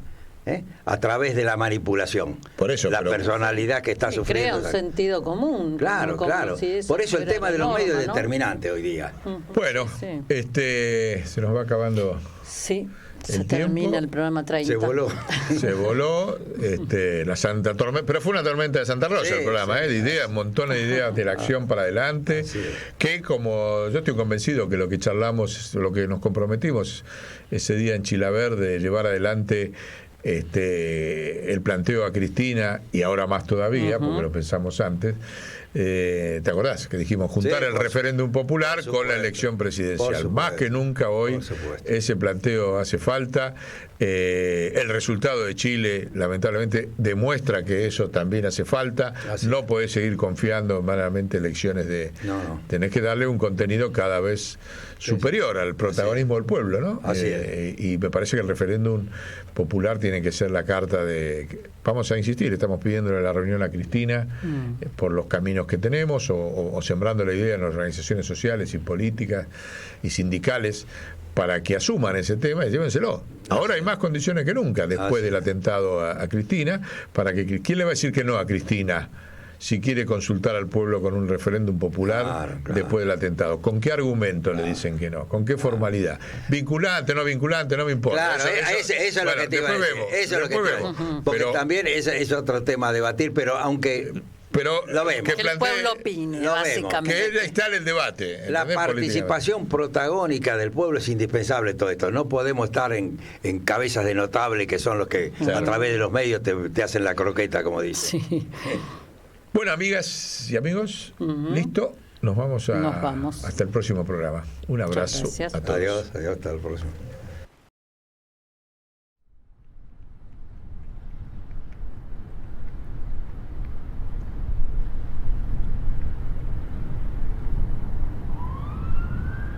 Dos, tres, y...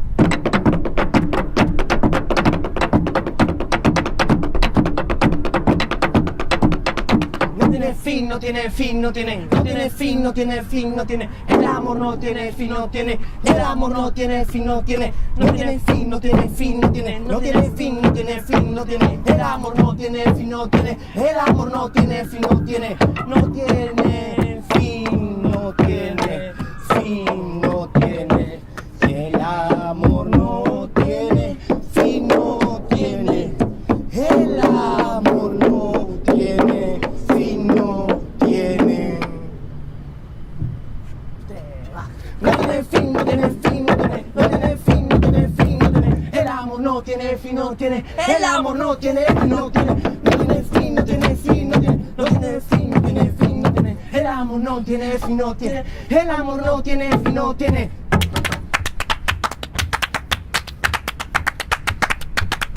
No tiene fin, no tiene fin, no tiene. No tiene fin, no tiene fin, no tiene. El amor no tiene fin, no tiene. El amor no tiene fin, no tiene.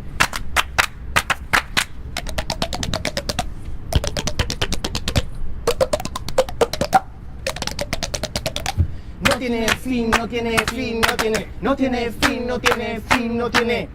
El amor no tiene fin, no tiene. El amor no tiene fin, no tiene. Uf.